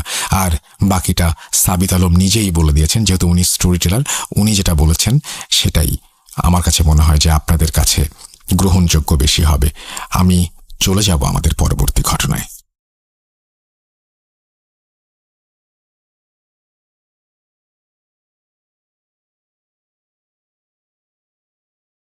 আবারও রাতের আঁধারে ভয়ের রাজ্য ফুঁড়ে ফিরেছি সেই পুরনো সুরে। বিশ্বাস করা বা না করা আপনার ব্যাপার, but the old music comes alive. Truth.com. The fear returns with Russell. Welcome back. আপনাদের সবাইকে স্বাগত জানাচ্ছি। আমি রাসেল। অদ্ভুত রকমের একটা ঘটনা শুনলাম এবং এই ঘটনা পড়ার সময় আমি বিভিন্নভাবে অস্বস্তি বোধ করেছি এবং আমি সাবিতকে ফোন দিয়েছিলাম। সাবিতের সাথে আমি কথা বলেছি যখন ঘটনাটি পড়ছিলাম আমি তখনই, যে কেন এরকম একটা অবস্থা। যাই হোক, আমি এটা নিয়ে কোনো মন্তব্য করতে চাই না, কারণ আমি এইগুলো এত কম বুঝি। একটু আগেও বললাম যেটা নিয়ে মন্তব্য করলে হয়তো শুধুমাত্র আপনাদের হাসানো হবে এবং আমি হাসির পাত্র হয়ে উঠব। যাই হোক, সাবিত প্রথম ঘটনাটি যেমন আপনাদেরকে শোনানোর জন্য লিখে পাঠিয়েছিলেন, এর পরবর্তী ঘটনাটা সাবিত নিজের মুখেই বলবেন। তো আমরা সরাসরি চলে যাব সাবিত আলমের কাছে এবং সাবিত আলম একটা ঘটনা আপনাদের নিজের মুখে বলে শোনাবেন। আপনারা জানেন যে সাবিত আলম শুধুমাত্র চমৎকার লেখেনই না, তিনি চমৎকার একজন স্টোরি টেলার। সুতরাং তার কণ্ঠে তার বলা ঘটনাটিও আশা করছি আপনাদের ভালো লাগবে। দেরি না করে চলুন শুনে আসি। আসসালামু আলাইকুম রাসেল ভাই এবং প্রিয় শ্রোতা বন্ধুরা, কেমন আছেন আপনারা? আমি আল্লাহর রহমতে সবসময় ভালো আছি। আমি মোহাম্মদ সাবিত আলম, ভোট.com এর মডারেটর বলছি ময়মনসিংহ বিভাগ থেকে। আজকে আমি আপনাদের সামনে নিয়ে এসেছি সম্পূর্ণ নতুন একটি ঘটনা, যে ঘটনাটি আমার সাথে শেয়ার করেছেন আশরাফুল ইসলাম নামের একজন ব্যক্তি। ঘটনাটি মূলত ঘটেছিল ওনার ভাইয়ের সাথে। ওনার ভাইয়ের ঘটনাটি আজকে আমি নিজের ভাষায় ওনার কাছ থেকে শুনে আপনাদের সামনে উপস্থাপন করছি। শুরুতেই বলে রাখি, ঘটনাটি ঘটেছিল 2022 সালে ময়মনসিংহের কোনো একটি জায়গায়। চলুন এবার ঘটনার দিকে যাওয়া যাক। আশরাফুল সাহেব বলছেন যে উনার ভাই খুবই মেধাবী এবং খুবই চতুর একজন মানুষ ছিলেন। প্যাঁচগোছ ওনার মধ্যে খুব বেশি একটা না থাকলেও উনি মোটামুটি বেশ চতুর ছিলেন। চতুরত্ব বলতে উনি ওনার কাজের ক্ষেত্রে খুবই বেশি ডেডিকেটেড ছিলেন এবং পড়ালেখায় খুব ভালো ছিলেন। ইভেন উনি তার পড়াশোনার জীবনে বেশিরভাগ জায়গাতেই পড়েছেন স্কলারশিপের মাধ্যমে। এতে করে বোঝা যায় যে আসলে উনি কতটুকু মেধাবী ছিলেন। উনি বাংলাদেশের কোনো একটি জায়গায় ভালো একটি অফিসে চাকরি করতেন। তখন আশরাফুল ভাই পড়তেন বাংলাদেশের কোনো একটি নামিদামি ইউনিভার্সিটিতে। ওনার ভাই একদিন সকালবেলা বাসায় এসে ওনার আব্বু আম্মুকে জানান যে উনি একটি ট্যুরে যেতে চান, যে ট্যুরটি উনি বন্ধু বান্ধবদের সাথে যাবেন খাগড়াছড়ি এবং বান্দরবানের পাহাড় সাইড এলাকাতে। এখানে একটা কথা বলে রাখি যে আশরাফুল সাহেবের ভাইয়ের নাম ছিল ইসমাইল সাহেব। তো ইসমাইল সাহেব যখন বললেন যে উনি ট্যুরে যাবেন, তখন ওনার মা বাবা বিনা কোনো বাধায় রাজি হয়ে গেলেন। শুরুতে বলে রাখা ভালো যে ইসমাইল সাহেব কখনো মজা পছন্দ করতেন না। ইভেন উনি কারোর সাথে অকারণে মজাও করতেন না। এটা ছিল ওনার একটা গুণ।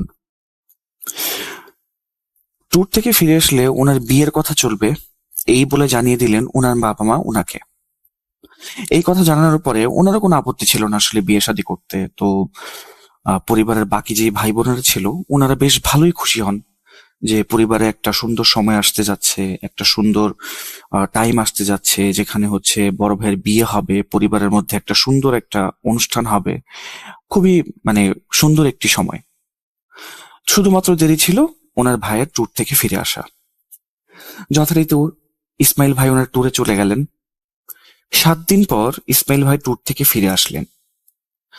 ওনার ট্যুর থেকে ফিরে আসার পরে ওনার পরিবার বেশ উৎফুল্ল হয়েছিলেন, কিন্তু সেই উৎফুল্লতা বেশি দিনের জন্য বা বেশিক্ষণের জন্য বলা ভালো, বেশিক্ষণের জন্য স্থায়ী হয়নি।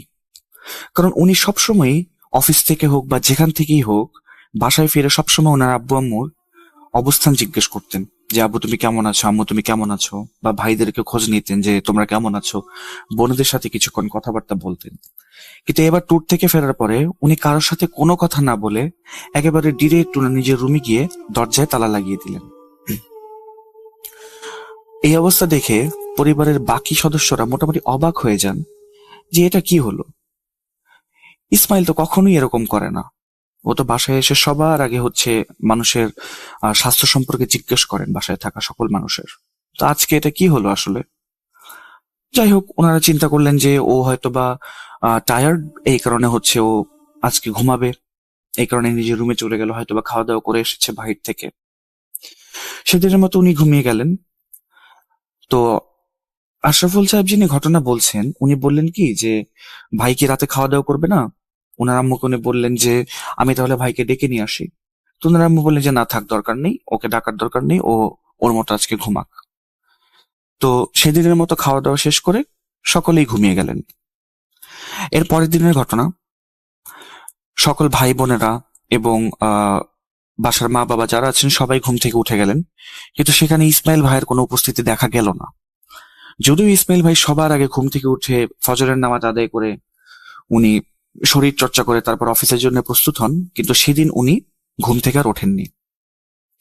আশরাফুল ভাই একটু চিন্তা করলেন যে কি ব্যাপার, ভাই তো প্রতিদিন এরকম সকাল সকাল উঠে পড়ে, আজকে ওনার কি হলো যে উনি ঘুম থেকে এখনো উঠলেন না? আসলে কোনো সমস্যা হলো কিনা উনি বুঝতে পারছিলেন না। কিন্তু ওনার সিক্স সেন্স ওনাকে বলছিল মনে হয় কোনো একটা সমস্যার মধ্যে ওনার ভাই বর্তমানে আছেন, যেটা আসলে ওনারা নেগলেক্ট করছেন বা পাত্তা দিচ্ছেন না খুব বেশি একটা। যথারীতি চিন্তা ভাবনা বাদ দিয়ে ওনাদের ভাই বোনেরা সকলে মিলে স্কুলে চলে গেলেন, কেউ কলেজে চলে গেলেন, ওনার বাবাও ওনার চাকরি ক্ষেত্রে চলে গেলেন। দুপুর 2টার দিকে যখন আশরাফুল ভাই ফিরলেন বাসায়, তখন উনি দেখলেন যে ওনার ভাইয়ের দরজা তখনও বন্ধ। উনি ওনার মার কাছে গেলেন, ওনার মাকে বললেন যে মা, ভাই কি এখনো ঘুম থেকে ওঠে নাই? ওনার মা বললেন যে না বাবা, তোমার ভাই তো এখনো ঘুম থেকে ওঠে নাই, কি যে হচ্ছে, আমার খুবই চিন্তা হচ্ছে তোমার ভাইকে নিয়ে। এরপরে আশরাফুল ভাই ইসমাইল ভাইয়ের রুমের সামনে গিয়ে ওনাকে ডাকাডাকি শুরু করলেন, কিন্তু কোনো সাড়া শব্দ পাওয়া যাচ্ছিল না। কোনোভাবেই ডাকাডাকির ফলে কোনো সাড়া শব্দ ওনার ছিল না। এরপরে ইসমাইল ভাই চিন্তা করলেন কি যে ভাইয়ের আবার ভেতরে কিছু হয়ে গেল কিনা। ওনার মাও বেশ চিন্তিত অবস্থায় ছিলেন। আস্তে আস্তে পরিবারের বাকি সদস্যরা ফিরে আসতে শুরু করলেন এবং আশরাফুল ভাই ওনার বাকি ভাইদেরকে নিয়ে ইসমাইল ভাইয়ের দরজাটা ভেঙে ফেললেন। দরজা ভেঙে ভেতরে ঢুকে দেখেন যে ইসমাইল ভাই তখনও ঘুমাচ্ছেন, মোটামুটি প্রায় নাক ডেকে ঘুমাচ্ছেন উনি। উনি অনেকবার ইসমাইল ভাইকে ডাক দিলেন, সাড়া লাগালেন যে ভাই কি ব্যাপার, তুমি এখনো ঘুম থেকে ওঠো না, কি কারণে, কি সমস্যা, তোমার কি হয়েছে বলো। ইসমাইল ভাই একটু করে চোখটা খুললেন এবং বললেন, কিছু, তোমাদের কি সমস্যা? আমার যে ঘুম আসছে তোমরা কি দেখতে পাচ্ছ না? আমি ঘুমাচ্ছি, আমাকে ঘুমাতে দাও, আমি পরে ঘুম থেকে উঠবো, তোমরা এখন যাও। ওনার মা সহ বাকি ভাই বোনেরা সবাই ইসমাইল ভাইয়ের রুম থেকে বেরিয়ে চলে এলেন।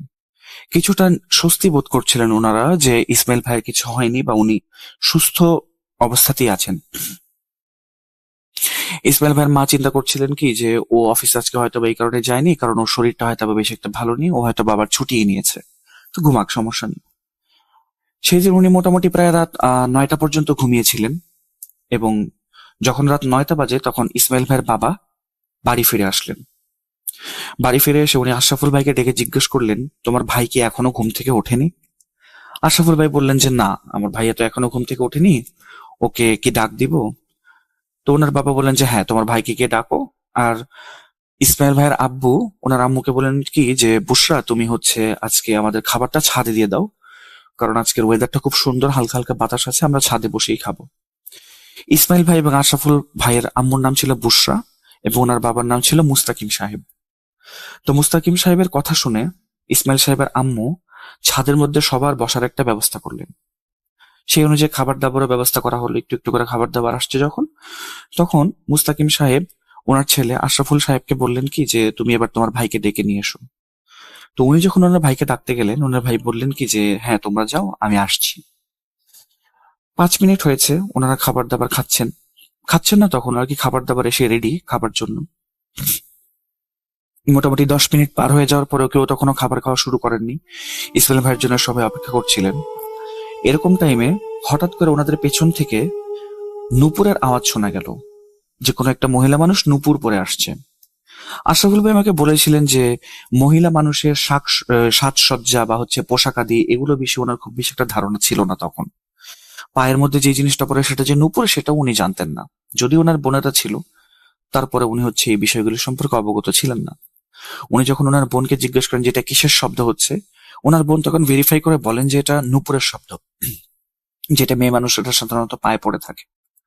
কিছুক্ষণের মধ্যে ওনাদের সামনে একজন মহিলার উপস্থিতি হয়, যাকে ওনারা কেউই চেনেন না।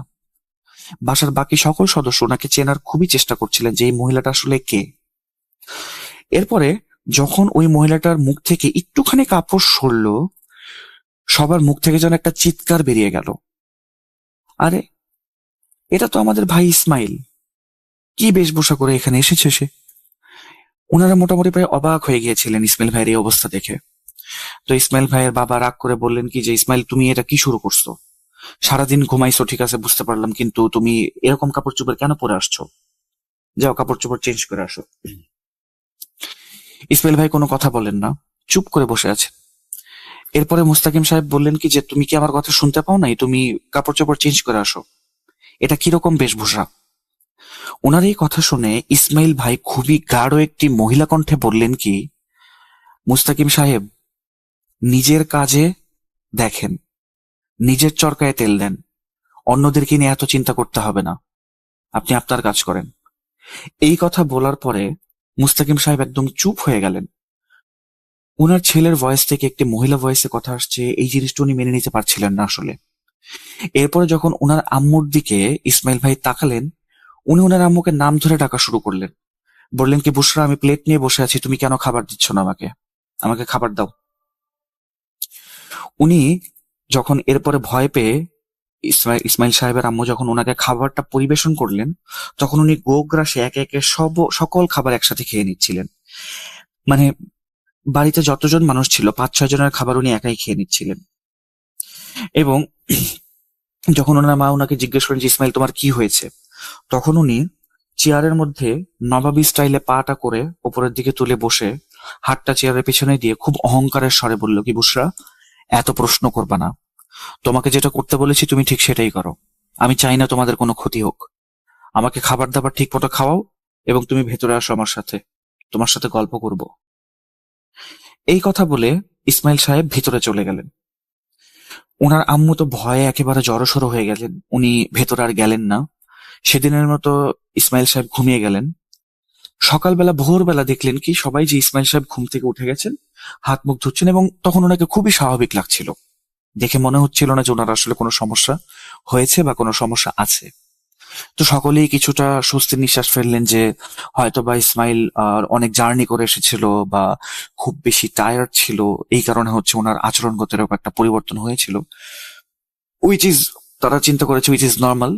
বাট এটা আসলে তাদের আরেকটু আমলে নেওয়া উচিত ছিল বলে বর্তমানে ওনারা মনে করেন। তো সেদিনের মতো হচ্ছে ইসমাইল সাহেব যখন অফিসে যাচ্ছেন, তখন ওনার ছোট বোনকে ডেকে উনি বলছেন কি যে তোমার ড্রেস, তোমার স্যুট এবং হচ্ছে তোমার মেকআপের জিনিসগুলি আমার রুমে কেন রেখেছো তুমি, ওগুলি তুমি ওখান থেকে নিয়ে এসো। তো ওনার ছোট বোন যে আছে, ইমিরের ছোট বোন, ওনার থেকে বেশি ছোট না, 1.5 বছরের ছোট হবেন উনি, আপু। তো আপু বললেন কি যে ভাইয়া আমি তো কিছু রাখিনি, ওগুলো আসলে, উনি কিছু বলতে যাবেন এতটুকু পরে ওনার আম্মু হচ্ছে ওনাকে থামিয়ে দিয়ে বললেন কি, ইশারা করে বললেন যে ইসমাইল সাহেবকে যেন কিছু বলা না হয়। তো ওনার ছোট বোন বললেন কি ঠিক আছে ভাইয়া, আমি হচ্ছে এগুলি সরিয়ে আনবো, আপনি অফিসে যান। তো ইসমাইল সাহেব অফিসে চলে গেলেন।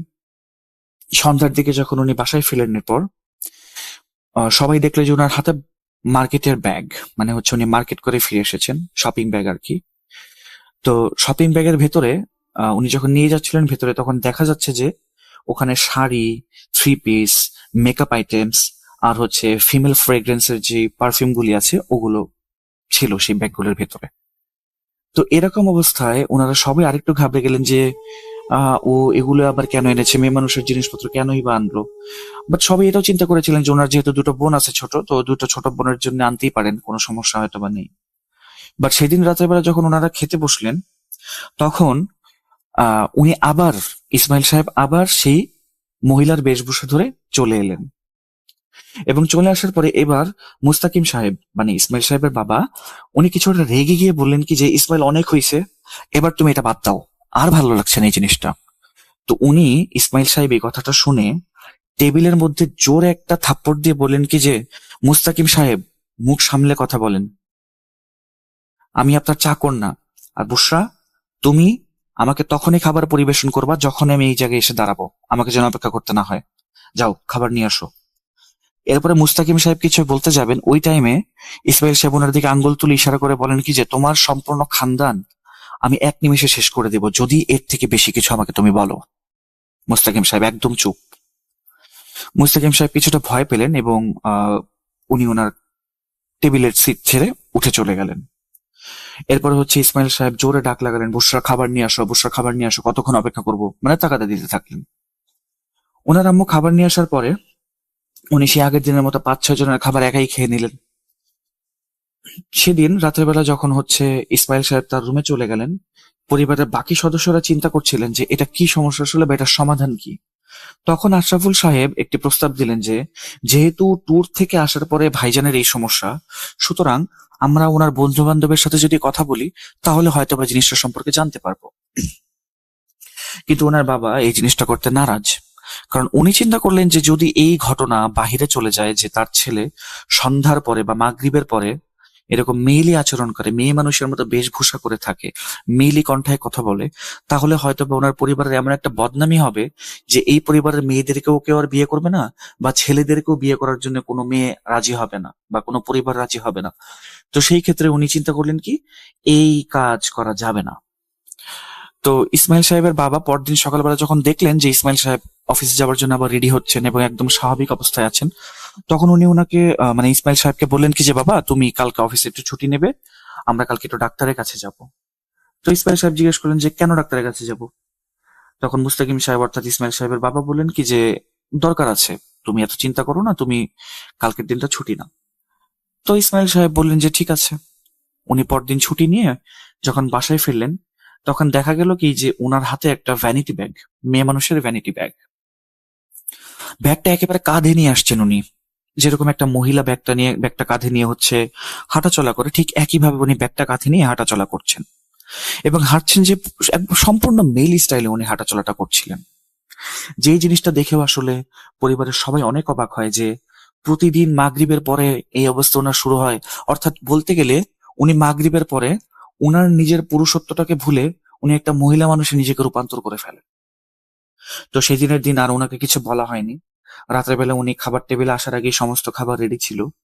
খাওয়া দাওয়া করার পর উনি ঘুমানোর পরে পরদিন সকাল যখন এলো, উনাকে ডাক্তারের কাছে নিয়ে যাওয়া হলো এবং ডাক্তার পরীক্ষা নিরীক্ষা করে বললেন কি যে উনার তো আসলে কোনো সমস্যা নেই। তো তারপরে হচ্ছে যেহেতু এরকম হচ্ছে, আমি কিছু মেডিসিন লিখে দিচ্ছি, আপনারা এই মেডিসিনটা কন্টিনিউ করতে থাকেন, তারপরে দেখেন কি হয়। তো সেদিনের মতো মেডিসিন কিনা বাড়ি চলে আসা হলো, ওনাকে মেডিসিন খাওয়ানো হলো, ডাক্তারের পরামর্শ মতো খাবার দাবার কন্ট্রোল করে সবকিছুই করা হলো। বাট সেদিন সন্ধ্যায় ওনার আবার সেই আগের মতোই আচরণ। উনি ঠিক সেই মহিলার বেশভূষা নিয়ে এসছেন, মহিলার ভাষায় কথা বলছেন। উনি ওনার মায়ের সাথে বসে বসে কথা বলছিলেন, এমন ভাবে কথা বলছিলেন যেন বুশরা আন্টি হচ্ছে ওনার বান্ধবী। তো উনি জিজ্ঞেস করছেন যে বুশরা, তোমার পরিবারের কি খবর, তোমার হাজবেন্ড তোমার সাথে কোনো খারাপ আচরণ করে না তো, বা তোমার ছেলে মেয়েদের কি খবর বলো, বা তুমি বাহিরের কেন যাও না, তোমাকে কি ঘরে বন্দি করে রেখেছি কিনা, এরকম কথাবার্তা। তো এই জিনিসগুলি শুনে ওনার আম্মু এবার না আয়াতুল কুরসি বা যে কোনো একটা দোয়া পড়ে না ওনার মানে ইসমাইল সাহেবের মাথায় ফু দিলেন। এই ফুটা দেওয়ার পরে ইসমাইল সাহেব ওনার আম্মুকে একটা জোরে থাপ্পড় মারলেন। থাপ্পড় মেরে বললেন কি যে বুশরা, তুই দেখ, এমন কোনো কাজ করিস না যেটার কারণে তোর ক্ষতি করতে হয় আমার। তোর এই দোয়া কালাম আমার উপরে কোনো আসর করবে না। তুই যদি আরেকদিন এরকম কাজ করস তাহলে কিন্তু তোর অনেক বড় ক্ষতি করবো আমি। ইউজলেস কোনো কাজ আর করিস না। তুই জানিস আমি তোর ক্ষতি করতে চাই না, তাহলে কেন তুই আমার সাথে এরকম করিস? এই ধরনের আচরণ আমার সাথে আর কখনো তুই করবি না। এই কথা বলে উনি ওনার আম্মুকে বললেন কি বুশরা, তুই এখন রুম থেকে বেরিয়ে যা। ওনার আম্মু যখন রুম থেকে বেরিয়ে গেলেন তখন উনি সেদিনের মতো ঘুমিয়ে গেলেন। তো মুস্তাকিম সাহেব ওনার ছেলের এরকম আচরণে খুবই চিন্তিত, পরিবারের সবাই খুবই চিন্তিত।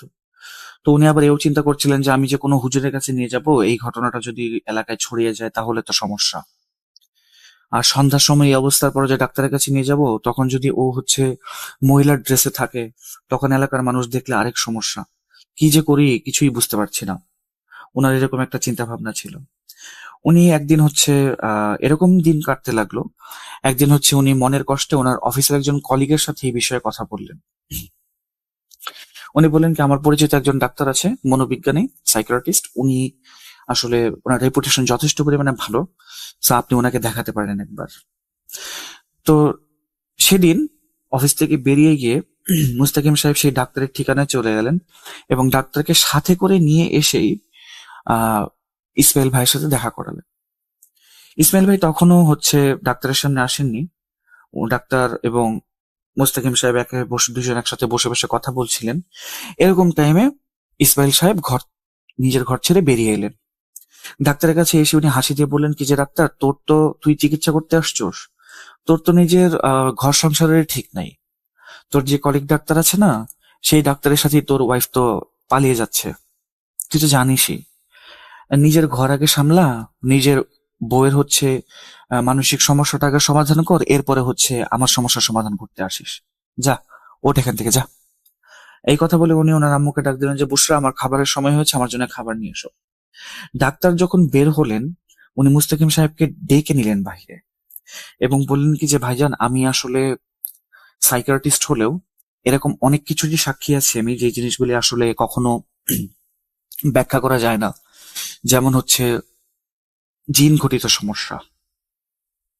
এই কথা শুনে মুস্তাকিম সাহেব অনেকটা আকাশ থেকে পড়লেন, কারণ ওনাদের আসলে জিন রিলেটেড কোনো সমস্যার বিষয়ে কখনো মাথায় আসেনি এবং ওনারা এই বিষয়ে জানতেনও খুবই কম। তো ওনারা কিছুটা ভয় পেলেন, মুস্তাকিম সাহেব আর কি কিছুটা ভয় পেলেন। ভয় পেয়ে বললেন কি যে এখন কি করণীয়। উনি বললেন কি যে আমি একজন হুজুরকে চিনি, আমি ইউটিউবে ওনার ভিডিও দেখেছি এবং যথেষ্ট ক্রেডিবিলিটি আছে ওনার কাজগুলির, তো আপনি একবার ওনাকে দেখাতে পারেন। তো এই বলে ডাক্তার চলে গেলেন। সেদিন রাত্রেবেলা মুস্তাকিম সাহেব বাড়ি ফিরে ওনার ওয়াইফকে এবং বাকি বাচ্চারা যারা ছিল সাথে, তাদেরকে সবকিছু জানালেন। জানানোর পরে সেদিনের মতো সবাই ঘুমানোর প্রস্তুতি নিচ্ছে। আশরাফ সাহেবের রুমের জানালার উপরে তখন কিরকম জানি একটা সাউন্ড হচ্ছিল, মানে খ্যারের মধ্যে যদি কেউ হাত দিয়ে খ্যারটাকে একেবারে হাত দিয়ে মানে মুচড়ে দুমড়ে ফেলে, ওরকম একটা সাউন্ড। তো উনি ঘর থেকে বেরোলেন, বেরিয়ে গিয়ে দেখলেন যে ওনার ছাদে ওনার রুমের উপরে যে ছাদটা আছে সেই ছাদের সাথে একটা গাছ আছে, সেই গাছে একটা পাখির বাসা ছিল। সেই পাখির বাসা থেকে মহিলা ড্রেসে ওনার ভাই ইসমাইল সাহেব পাখির ডিমগুলি ধরে একদম মানে হাত দিয়ে মুচড়ে ফেলছে এবং ডিমগুলো নিচে ফেলে দিচ্ছে। এরপরে যে জীবিত পাখিগুলি ছিল সেই পাখিগুলোর একটার পর একটা ধরে ধরে পাখিগুলির ধর থেকে একবারে গলা আলাদা করে দিচ্ছে। তো এই দৃশ্য দেখে উনি জোরে একটা চিৎকার দেন। চিৎকার দিয়ে ওনার বাবার রুমে চলে যান। রুমে গিয়ে সব ঘটনা জানিয়ে বলেন কি যে আব্বু, এবার আমাদের ওনার বন্ধুর সাথে যোগাযোগ করাটা খুবই দরকার। এরকম মান সম্মানের কথা চিন্তা করে যদি আমরা বসে থাকি তাহলে ভাইয়ের অবস্থা দিন দিন খারাপের থেকে খারাপতর হতে থাকবে। সুতরাং আমরা আর এভাবে বসে থাকতে পারবো না, আমাদেরকে এবার একটা স্টেপ নিতেই হবে। তো ওনার আব্বু বললেন কি যে আরেকটা হুজুরের সন্ধান পেয়েছে, ওনাকে আগে দেখিয়ে নিই। যথারীতি 2 দিন পরে সেই হুজুরটাকে আনা হলো। মাঝখানে উনি অনেক ঘটনাই বলেছিলেন আশরাফ সাহেব, কিন্তু আমি যদি সেই সবগুলো ঘটনা বলতে যাই আসলে ঘটনাটা অনেক লম্বা হয়ে যাবে, সেই কারণে আমি ঘটনাটা ফাস্ট ফরওয়ার্ড করছি এবং কিছু জিনিস আমি স্কিপ করে যাচ্ছি আসলে মাঝখানে কিছু দিনের ঘটনাগুলি।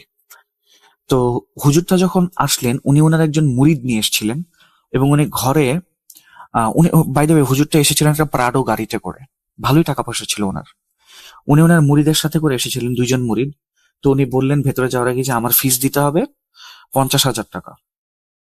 তো মুস্তাকিম সাহেব বললেন কি যে ভাই টাকা যত লাগে নিয়ে নেন, কিন্তু আমার ছেলেটাকে ভালো করে দেন। তো হুজুর কি করলেন, ভেতরে গেলেন, মুস্তাকিম সাহেব ওনাকে ভেতরে নিয়ে এলেন। ইসমাইল ভাইয়ের রুমে যখন উনি গেলেন হুজুর, তখন উনি বসে বসে ওনার একটা বই বের করলেন এবং বই থেকে কিছু আয়াত পড়তে লাগলেন। এবং এই আয়াত পড়া শুনে হঠাৎ করে দেখা গেল কি যে ইসমাইল সাহেব ঘুম থেকে উঠলেন, দিনের বেলা ছিল তখন, বিকাল বেলা। ঘুম থেকে উঠে ওয়াশরুমে চলে গেলেন। ওয়াশরুম থেকে উনি কোনো অবস্থাতেই বের হন না। যদি কেউ ডাকে উনি বলেন কি আমি বের হব, একটু পরে বের হব, একটু পরে বের হব। দরজা ভাঙার কথা বলে উনি বলেন কি দরজা ভাঙার ভুলও যেন করা না হয়। এরকম করতে করতে আস্তে আস্তে মাগরিবের আজান হয়ে গেল।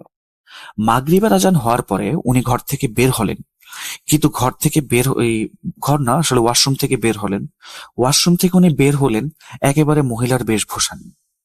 এবং উনি কি করলেন, হুজুর যখন আয়াত পড়া শুরু করলেন তখন উনি আয়াতের মানে বিটে বিটে ডান্স করা স্টার্ট করলেন। এমন ভাবে ডান্স করছেন যে ওনার আসলে কোনো কিছুই হচ্ছে না।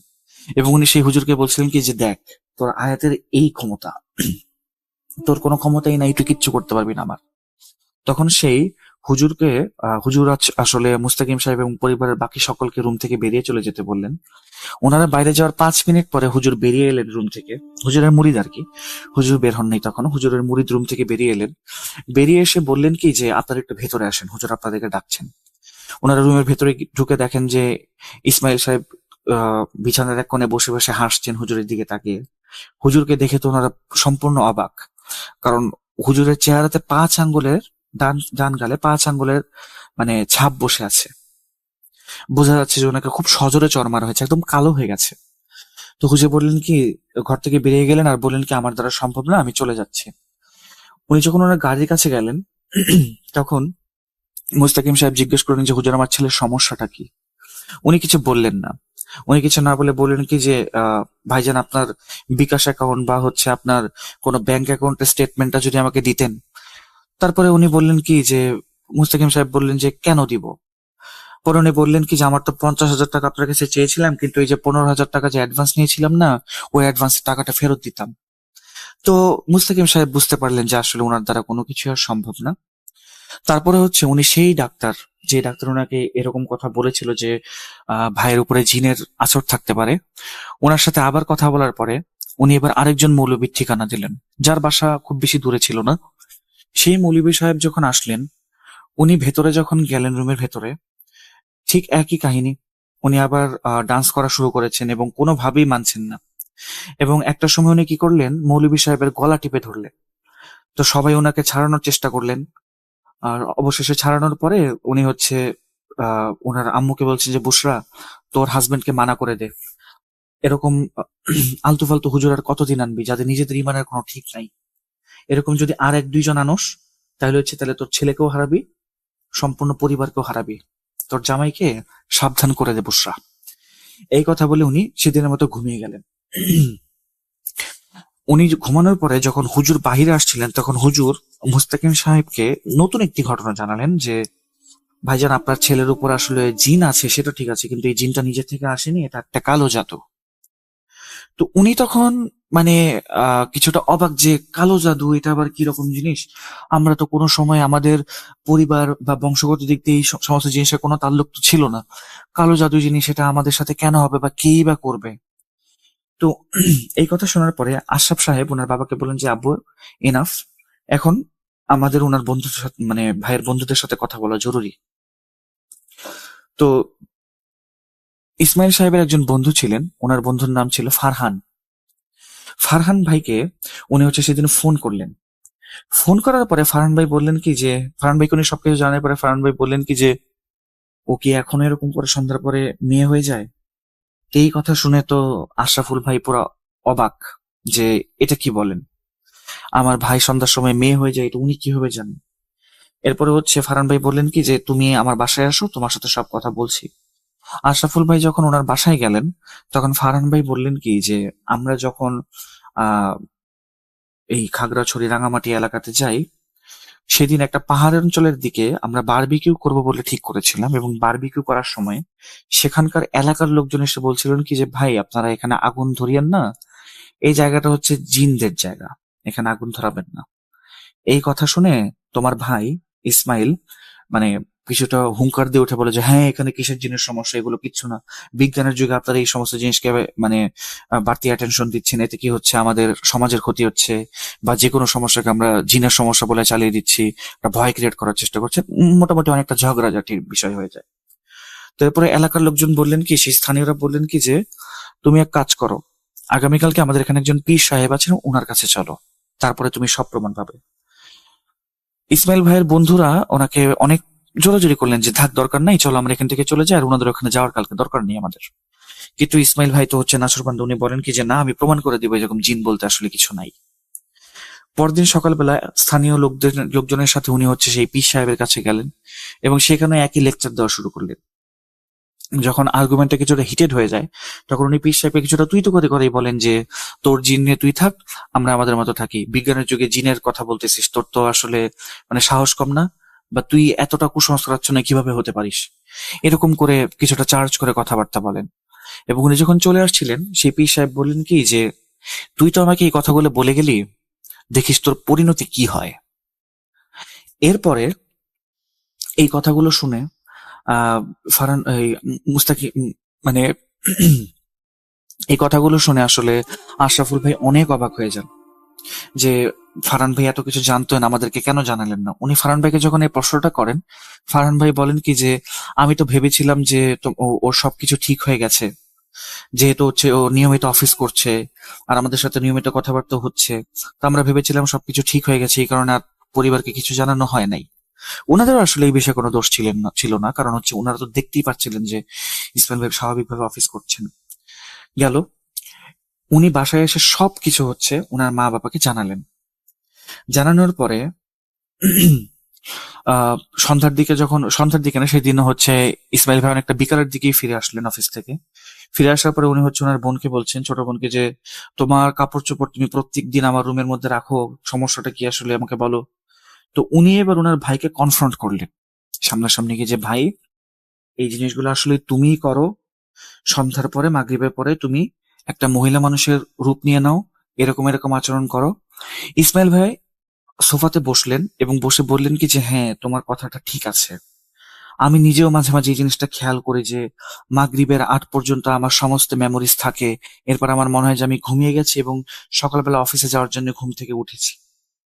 এরপরে যখন ওনাকে জিজ্ঞেস করা হলো খাগড়াছড়ি বা বান্দরবনের দিকে, যে ওনারা গেলেন রাঙামাটির দিকে, ওখানের ঘটনাটা ওনাকে জিজ্ঞেস করা হলো, উনি আদ্যপান্ত সবকিছু খুলে বললেন। তো ওনার বাবা ডিসিশন নিলেন যে ওনাকে নিয়ে সেই পীরের আস্তানে আবার যাবেন এবং ওনার সাথে গিয়ে কথা বলবেন। তো সেই অনুযায়ী হচ্ছে পরের 2 দিন পরে ব্যাগ ট্যাগ সবকিছু প্যাকিং করে একটা প্রাইভেট কার ভাড়া করে ওনারা নিজেরাই সেখানে চলে গেলেন। ইসমাইল ভাই, ওনার আম্মু, ওনার আব্বু এবং আশরাফ ভাই, এই 4 জন চলে গেলেন। তো ওখানে যেতে যেতে প্রায় মানে রাতই হয়ে যায়, রাত্রেবেলা সকাল হয়ে যায়, ওনারা রাতে রওনা দিয়েছিলেন, সকাল হয়ে যায়। তো এর মাঝখানে হচ্ছে ডাক্তারের মানে ঘুমের ইনজেকশন দিয়ে ওনাকে অচেতন করে রাখা হয়েছিল ইসমাইল ভাইকে, যেন উনি কোনো কিছু বুঝতে না পারেন। তো ওখানে নিয়ে যাওয়ার পরে একটা হোটেলে ওঠেন ওনারা। মোটামুটি সকালে দুপুরের দিকে ওনার হোশ ফেরে। হোশ ফেরার পর ওনাকে যখন জিজ্ঞেস করা হয় যে ওনার আস্তানাটা কোথায় ছিল, 2-3 ঘন্টা ড্রাইভ করে আবার সেই আস্তানায় যাওয়া হয়। এবং সেই পীর সাহেব যখন ইসমাইল ভাইকে ঢুকতে দেখেন ভেতরে, ওনার আস্তানার ভেতর, উনি বলতে থাকেন যে কিরে, কি অবস্থা তোর? বলছিলাম না তোর অবস্থা খুব খারাপ হবে? খারাপ হয়েছে জন্যই তো আবার আমার কাছে আসছস, বল কি চাস? তখন ওনার পরিবারের সকলেই পীর সাহেবের কাছে ক্ষমা চাইলেন যে হুজুর, আমাদেরকে মাফ করে দেন, আমার ছেলে আসলে না জেনে একটা ভুল করেছে, ও আসলে মানুষ হিসেবে খুবই ভালো, কিন্তু একটা ভুল করেছে, বিশ্বাস করতো না, ক্ষমা করে দেন। ইসমাইল ভাই নিজে ওনার কাছে ক্ষমা চাইলেন এবং ক্ষমা চাইবার পরে উনি হচ্ছে ইসমাইল সাহেবকে ডাক দিলেন, ওনার সামনে বসালেন। বসিয়ে যখন মাথায় হাত দিলেন, তখন ওনার শরীর যেন অস্বাভাবিক ভাবে কাঁপুনি দিতে শুরু করলো। 2-3 মিনিট কাঁপুনি দেওয়ার পরে উনি কিছুটা মানে উনি নর্মাল হয়ে যান। এরপরে পীর সাহেব বলেছিলেন কি যে জীবনে যাই করো, কখনো এই ধরনের জিনিসগুলি নিয়ে মজা করবে না, এই ধরনের জিনিসগুলি নিয়ে কখনো হচ্ছে বিদ্রুপ করবে না। তোমাদের সায়েন্স দুনিয়াতে অনেক উপরে চলে গেছে, চাঁদে চলে গেছে, মঙ্গল গ্রহে চলে গেছে, কিন্তু দুনিয়াতে এরকম কিছু জিনিস আছে যেগুলোর মোকাবেলা তোমাদের সায়েন্স আসলে করতে পারবে না। তো সবকিছু নিয়ে মজা কখনো করতে নেই। ভালো থাকো, তোমার জন্য দোয়া থাকলো, এই ধরনের ভুল আর কখনো করবে না। তো উনি হুজুরের কাছে ক্ষমা চেয়ে, মানে পীর সাহেবের কাছে ক্ষমা চেয়ে চলে আসলেন এবং তারপর থেকে নাকি ওনার সাথে আর কোনো ধরনের কোনো সমস্যা হয়নি। তো আশরাফুল ভাই এই ঘটনাটা বলার পরে আমাকে বলেছিলেন যে ওনার বাসার ছাদের একটা ছবি আমার কাছে উনি শেয়ার করবেন। ছবিটা শেয়ার করার পরে আমরা যেন ছবিটার কিছু কিছু অংশ ব্লার করে সেটা পোস্ট করি, সে অনুমতি উনি আমাকে দিয়েছেন এবং আমি ছবিটা হচ্ছে রাসেল ভাইয়ের কাছে পাঠিয়ে দিচ্ছি। এরপরে এটা আপলোড করলে আপনারা সবাই দেখতে পারবেন যে আসলে কোথায় এই ঘটনাটা ঘটেছিল।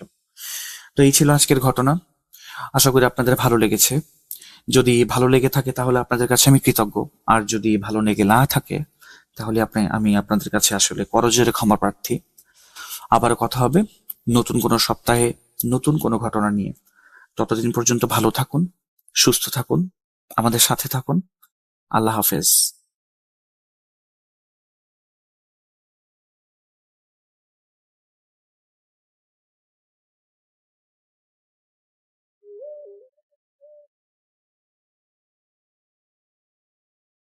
Booth.com with Russell. Welcome back. আপনাদের সবাইকে স্বাগত জানাচ্ছি, আমি রাসেল। আশা করছি আপনারা সবাই ভালো আছেন, ভালোর দলে আছেন। আমিও ভালো আছি, ভালোর দলে আছি। এই মুহূর্তে আমরা চলে যাব আমাদের পরবর্তী ঘটনায়। আশা করছি এই ঘটনাটি আপনাদের ভালো লাগবে। প্রথম থেকে শেষ পর্যন্ত আমাদের সঙ্গে থাকার জন্য আপনাদেরকে অসংখ্য ধন্যবাদ। চলুন শুরু করা যাক।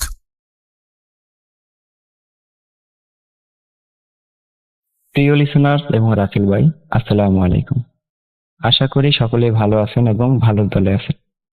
আমি মোহাম্মদ ওবায়দুল হালাদার, বাগেরহাট জেলার মোরেলগঞ্জ উপজেলার ঘষিয়াখালী গ্রাম থেকে ঘটনাটি শেয়ার করছি। আমি সোজাসুজি ঘটনায় চলে যাই। তখন আমি 4র্থ শ্রেণীতে পড়ি।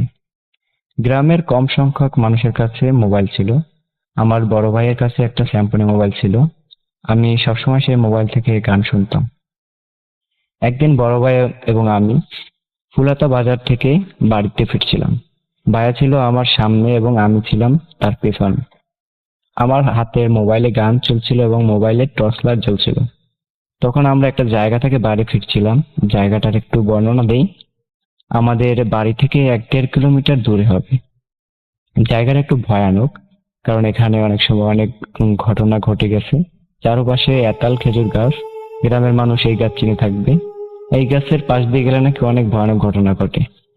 সেদিকে না যাচ্ছি, আমি এবং ভাইয়া একটি ঘেরের পাশ দিয়ে হেঁটে যাচ্ছিলাম। ঘের বলতে মাছ চাষ করার জমি।